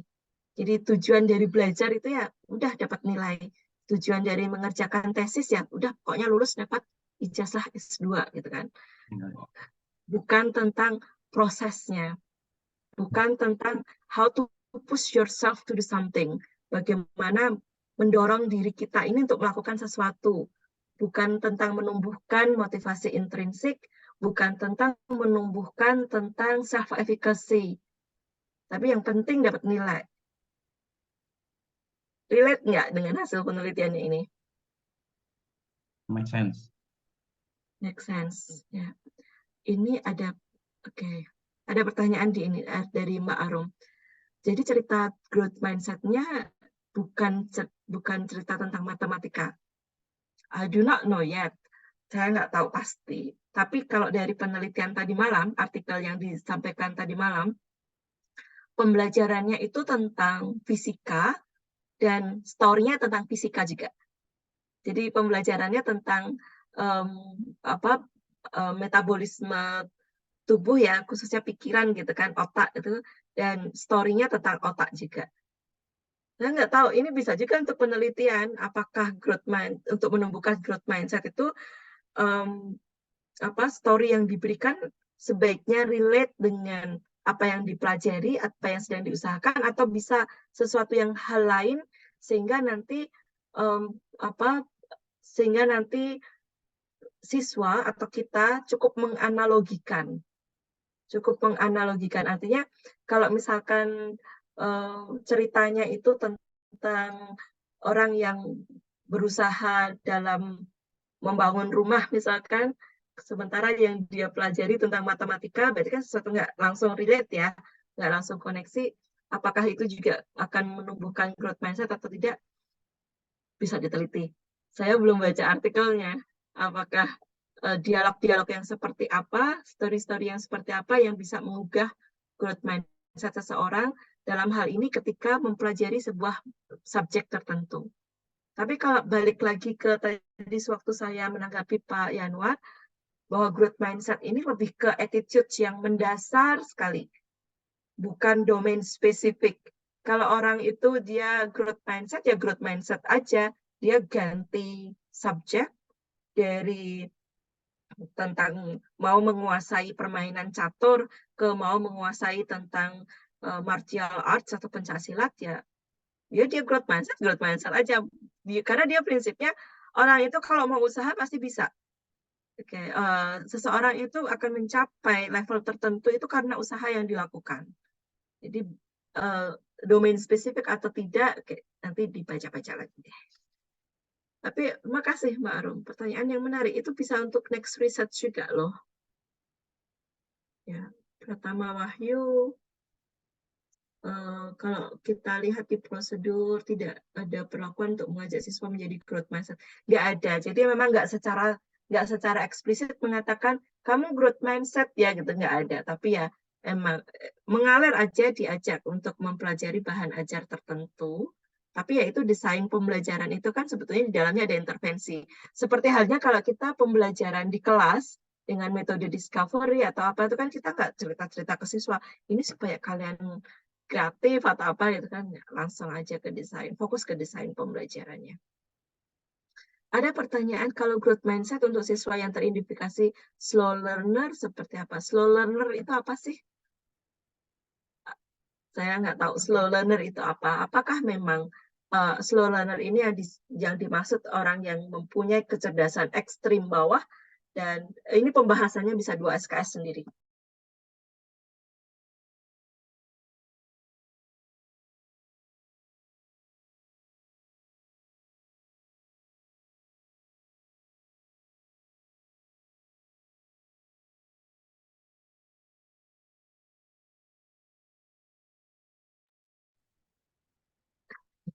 Maaf, moderator saya tadi menanggapi yang ada di dalam chat tentang Ada lagi Bu, pertanyaannya nih. Ada lagi? Ada. Oh, pertanyaannya serem-serem. Nggak apa deh. Challenging. Oke, kalau kita mau berusaha kan kita bisa, ya kan? Nggak usah khawatir dengan judgment. Itu namanya self attribution. Jadi terserah orang mau ngomong apa, itu berarti kita punya self attribution. Oke, sampai mana tadi ya? Di Ini Bu, kolom ada dari Ayun Tias. Mbak Ayu. Intinya growth mindset itu tipe mental seseorang. Iya, tipe mental. Iya, mental seseorang. Attitude gitu ya, mental itu ya. Maksudnya di sini ya. Kayaknya iya deh. Iya. Kemudian growth mindset itu afektif atau kognitif? Good questions. Itu afektif, tetapi yang bisa dipengaruhi secara kognitif. Jadi afektif itu kan pikiran, afektif itu kan sikap ya, perasaan, sikap, sikap, emosi. Tetapi yang kita tahu itu bisa dipengaruhi oleh pikiran. Pikiran itu kognitif. Nah, perasaan-perasaan, sikap-sikap yang tidak bisa kita langsung pengaruhi secara pikiran itu misalnya ya, faithful, mendapatkan hidayah,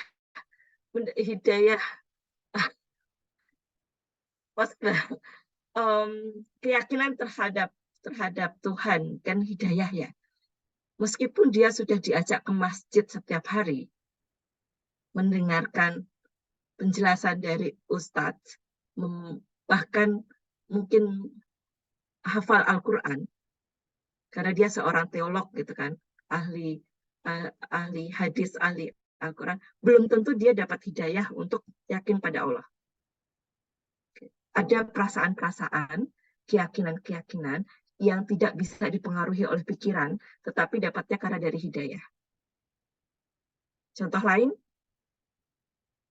Contoh lain apa?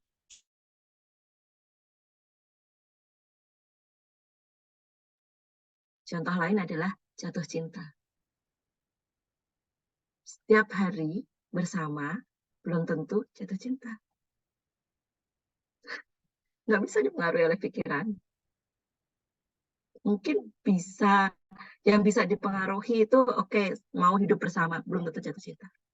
Bisa dipengaruhi oleh pikiran, tapi ada afeksi, emosi yang nggak bisa dipengaruhi oleh pikiran.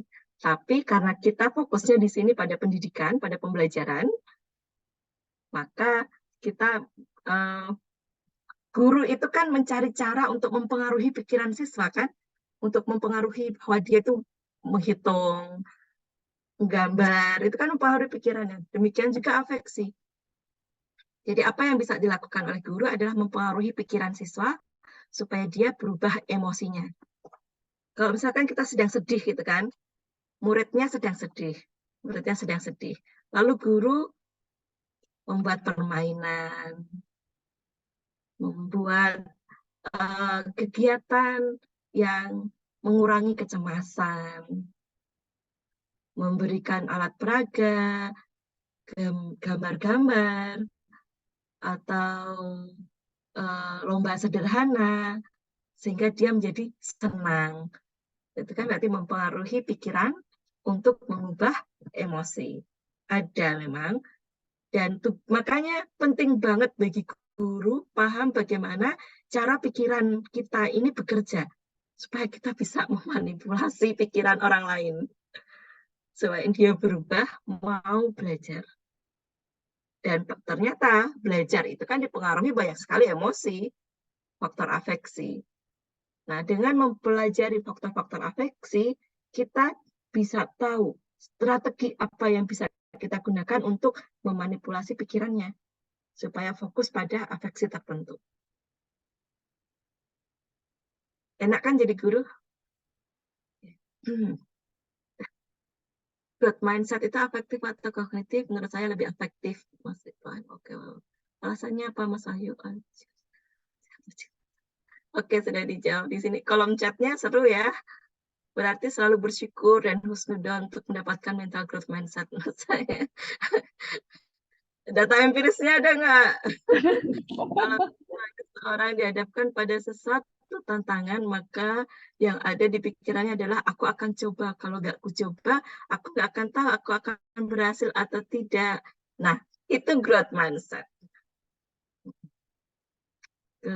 Oke, udah dijawab. Seru ya growth mindset. Ya, kalian growth mindset nggak sih? Atau fixed mindset? Udahlah, yang penting tesisnya selesai gitu kan. Lulus, growth mindsetnya nanti setelah lulus, setelah tesisnya selesai. Yang bercandanya ironisasi Regar. Iya Bu, terima kasih Bu. Nah, saya ingin bertanya Bu, mungkin saya juga baru mengetahui growth mindset ini setelah mengikuti webinar ini ketiga kali kayaknya saya ikut Bu. Nah, saya tertarik Bu. Mungkin berdasarkan pengalaman ya Bu. Nah, kan ada tuh yang orang siswa berpikir ketika dia SMA, dia ini pinter di matematika. Kemudian ketika dia kuliah, dia ambil jurusan pendidikan matematika atau matematika murni. Nah, ketika di lingkungan kuliah itu, Bu, dia merasa kemampuan dia itu tidak seperti yang dia pikirkan atau dapatkan di sekolah menengah atas, Bu. Nah, kemudian ini kan berhubungan sama efikasi. Efikasi itu kan salah satunya bisa berpengaruh dari sifat dari tugas, budaya, lingkungan atau faktor internal dan eksternalnya. Nah, mungkin dari segi guru, ketika dia duduk di bangku SMA, guru yang mengajar matematika itu menarik bagi dia. Namun ketika duduk di bangku kuliah, dia tidak mendapatkan itu karena mungkin kuliah itu siswanya yang apa ya kalau kita bilang yang mengerjakan, yang berusaha sendiri untuk mengerjakan tugasnya gitu. Adapun bantuan tidak 100% dari dosen. Nah, dan saya juga kaitkan Bu ke kurikulum Merdeka yang sekarang sedang atau ingin adanya kesetaraan antara IQ, EQ sama SQ, di mana kecerdasan intelektual, kecerdasan emosional, dan kecerdasan spiritual itu bisa berjalan secara bersamaan gitu, Bu. Nah, yang pertama saya ingin tanyakan, apakah growth mindset ini growth mindset ini bisa menurun dan bertambah di diri seseorang?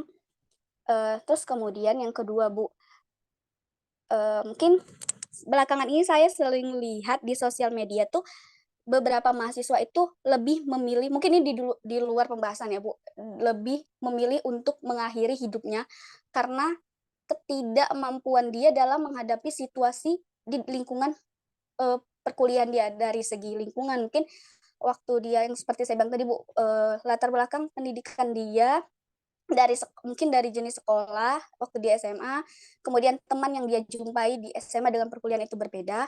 Nah, apakah itu termasuk ke growth mindset? Karena kan growth mindset itu dia mau berusaha, tapi mentalnya itu sudah terganggu gitu, Bu. Nah, saya juga bingung cara menjelaskannya, Bu. Karena saya baru mempelajari growth mindset ini, tapi mungkin Bu Enda mengerti apa yang saya maksud. Terima kasih, Bu. Nisa, bahasan kamu keren banget.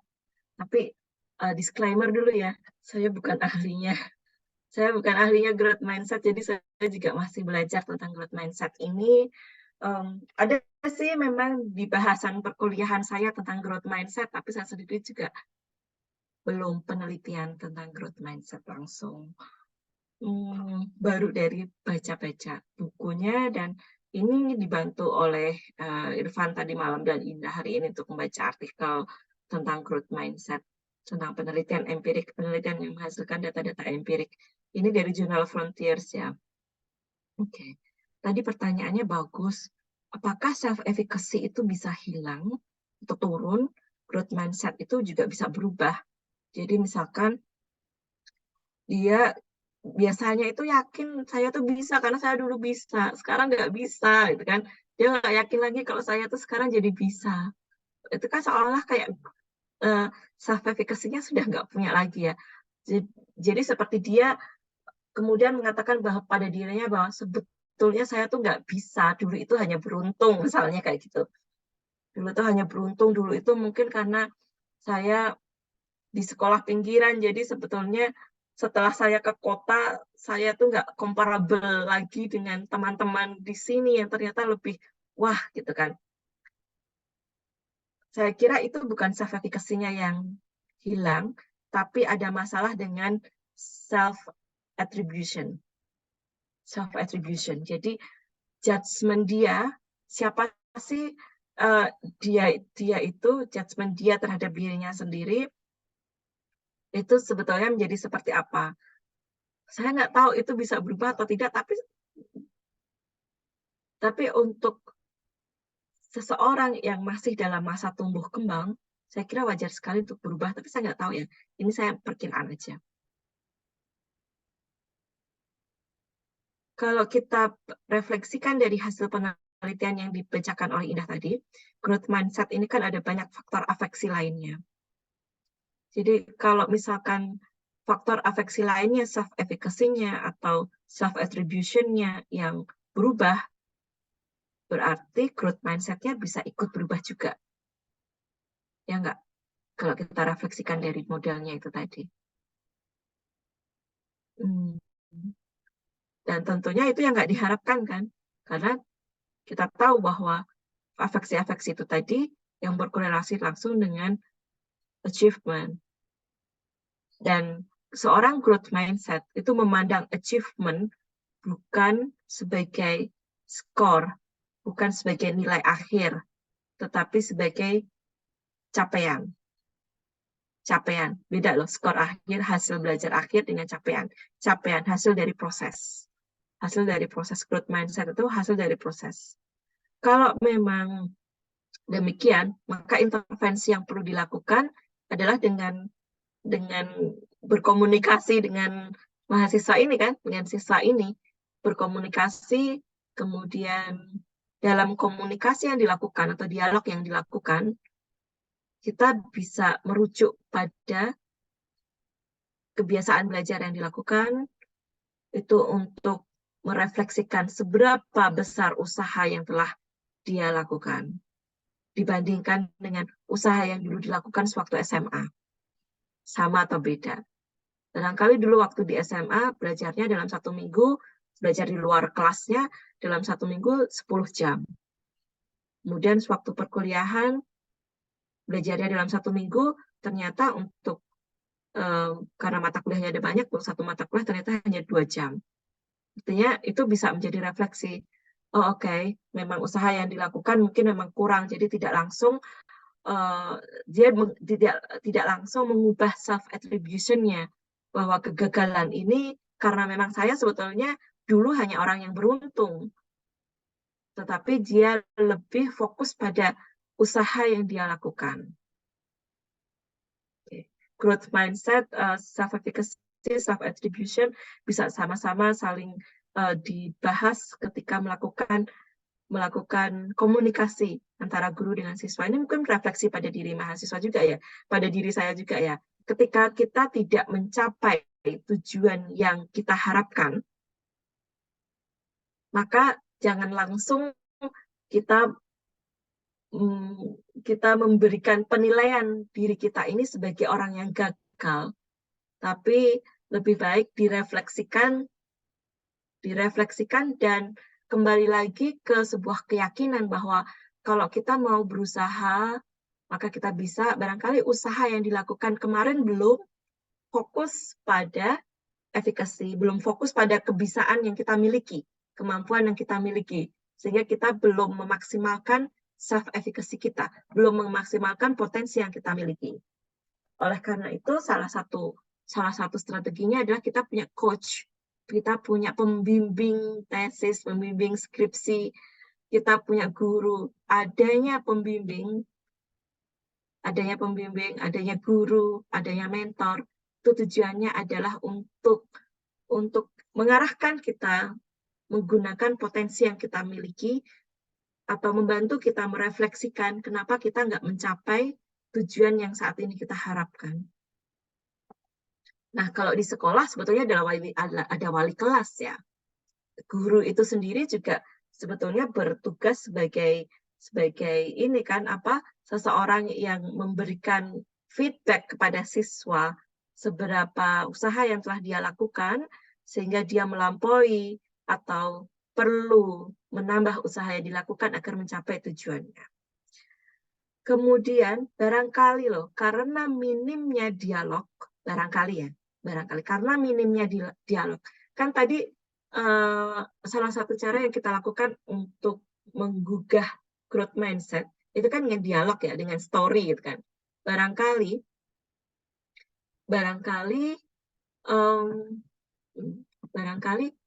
dialognya terjadi sangat minim. Artinya siswa yang tadi mungkin bukan mengalami gangguan mental, bisa juga gangguan mental, itu perlu secara klinis untuk memutuskan dia gangguan mental, ranahnya psikiater.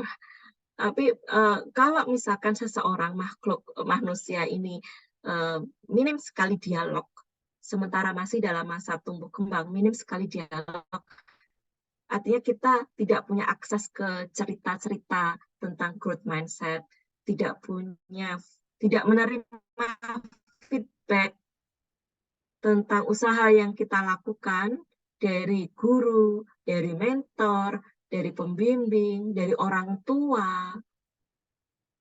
Mungkin itu yang menyebabkan seseorang kemudian merasa bahwa saya nggak ada manfaatnya di dunia ini, the worst case ya. Saya dengar ada kasus yang baru saja terjadi dan sangat memprihatinkan. Katanya jumlah siswa, jadi usia remaja yang perlu pendekatan psikiater sekarang semakin banyak. Mungkin juga karena minimnya dialog antara orang tua dengan anak, guru dengan siswa. Sekolah-sekolah fokus pada nilai, bukan fokus pada usaha yang dilakukan oleh siswa.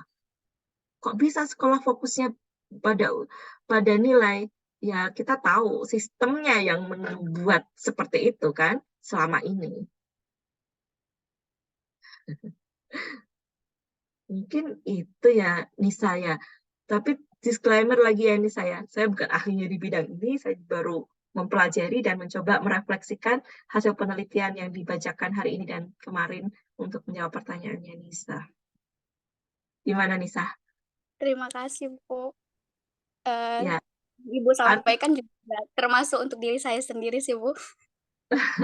termasuk diri saya juga. Artinya gini, kalau kalian sedang bad mood karena kok ternyata gini ya, harusnya tuh saya hari ini tuh sudah selesai bab 1 gitu kan. Ternyata nggak selesai. Justru malah datanglah ke dosen pembimbing.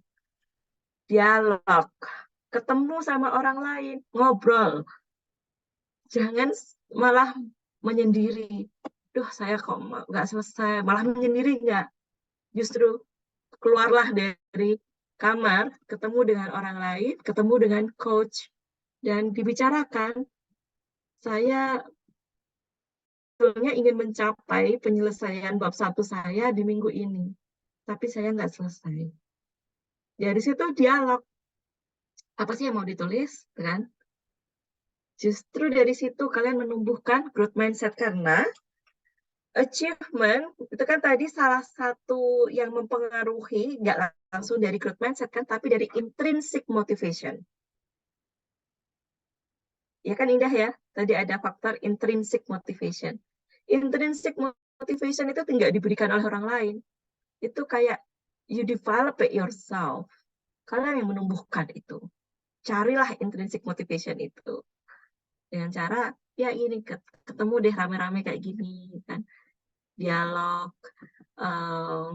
Ya, jangan menghindar dari dosennya. Oke. Secara intuitif, apakah growth mindset itu hubungannya dengan feedback?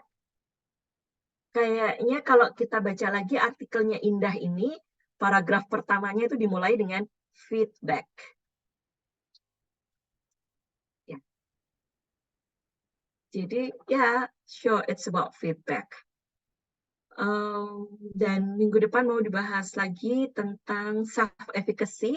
Jadi, bagaimana memberikan feedback yang fokus pada efficacy.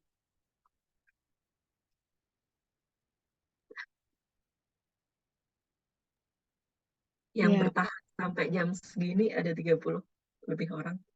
Wah, luar biasa. Semoga bermanfaat.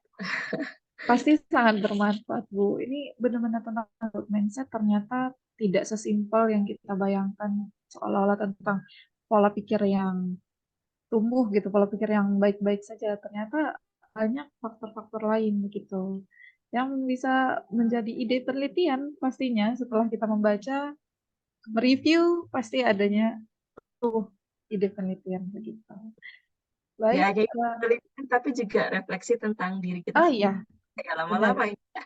Iya, tentu juga refleksi. Dari sini juga kita menambah pengetahuan baru tanpa harus benar-benar duduk sendiri membaca. Dengan kita berbicara seperti ini, berdiskusi seperti ini, banyak masukan-masukan lain yang mungkin mengkoreksi pemikiran sebelum gitu ya, Bu.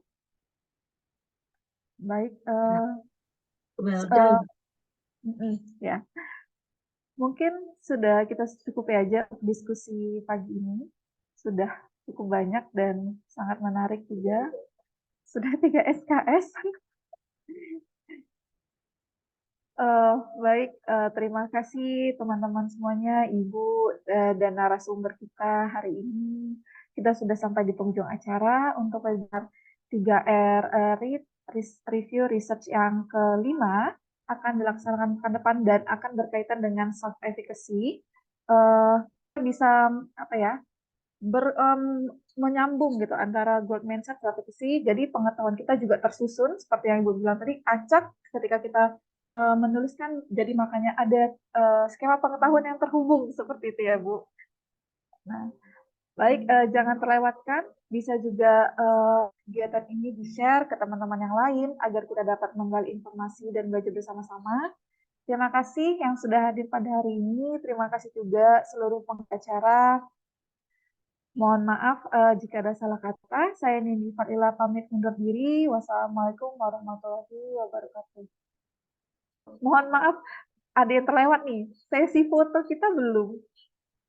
Assalamualaikum warahmatullahi wabarakatuh. Oke, boleh deh foto. Ayo, kita foto Ayo, dulu. nggak apa-apa, open camera aja, baunya nggak sampai Open sini. kamera. Ya, Silakan Mas Wahyu. Ayo teman-teman yuk. Kita buka di pagi yang cerah menjelang siang ini. Buka kamera dulu. Oke.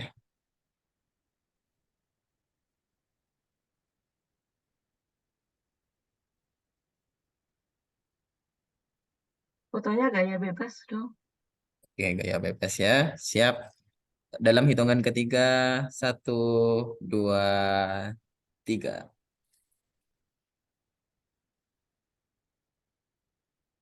Oke, slide kedua. Siapapun yang ada di slide 2, silahkan senyum yang lebar. Ya, Kameranya dalam kalau hitungan nggak ketiga dihidupkan, lagi. 1, 2, 3.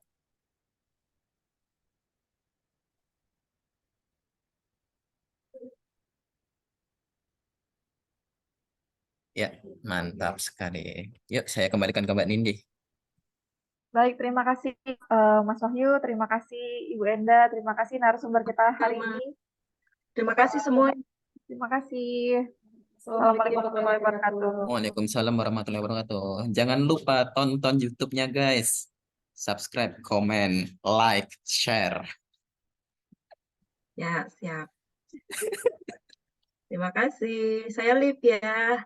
Have a nice weekend. Ya, Selamat Bu. belajar juga. Selamat bersenang-senang. Siap.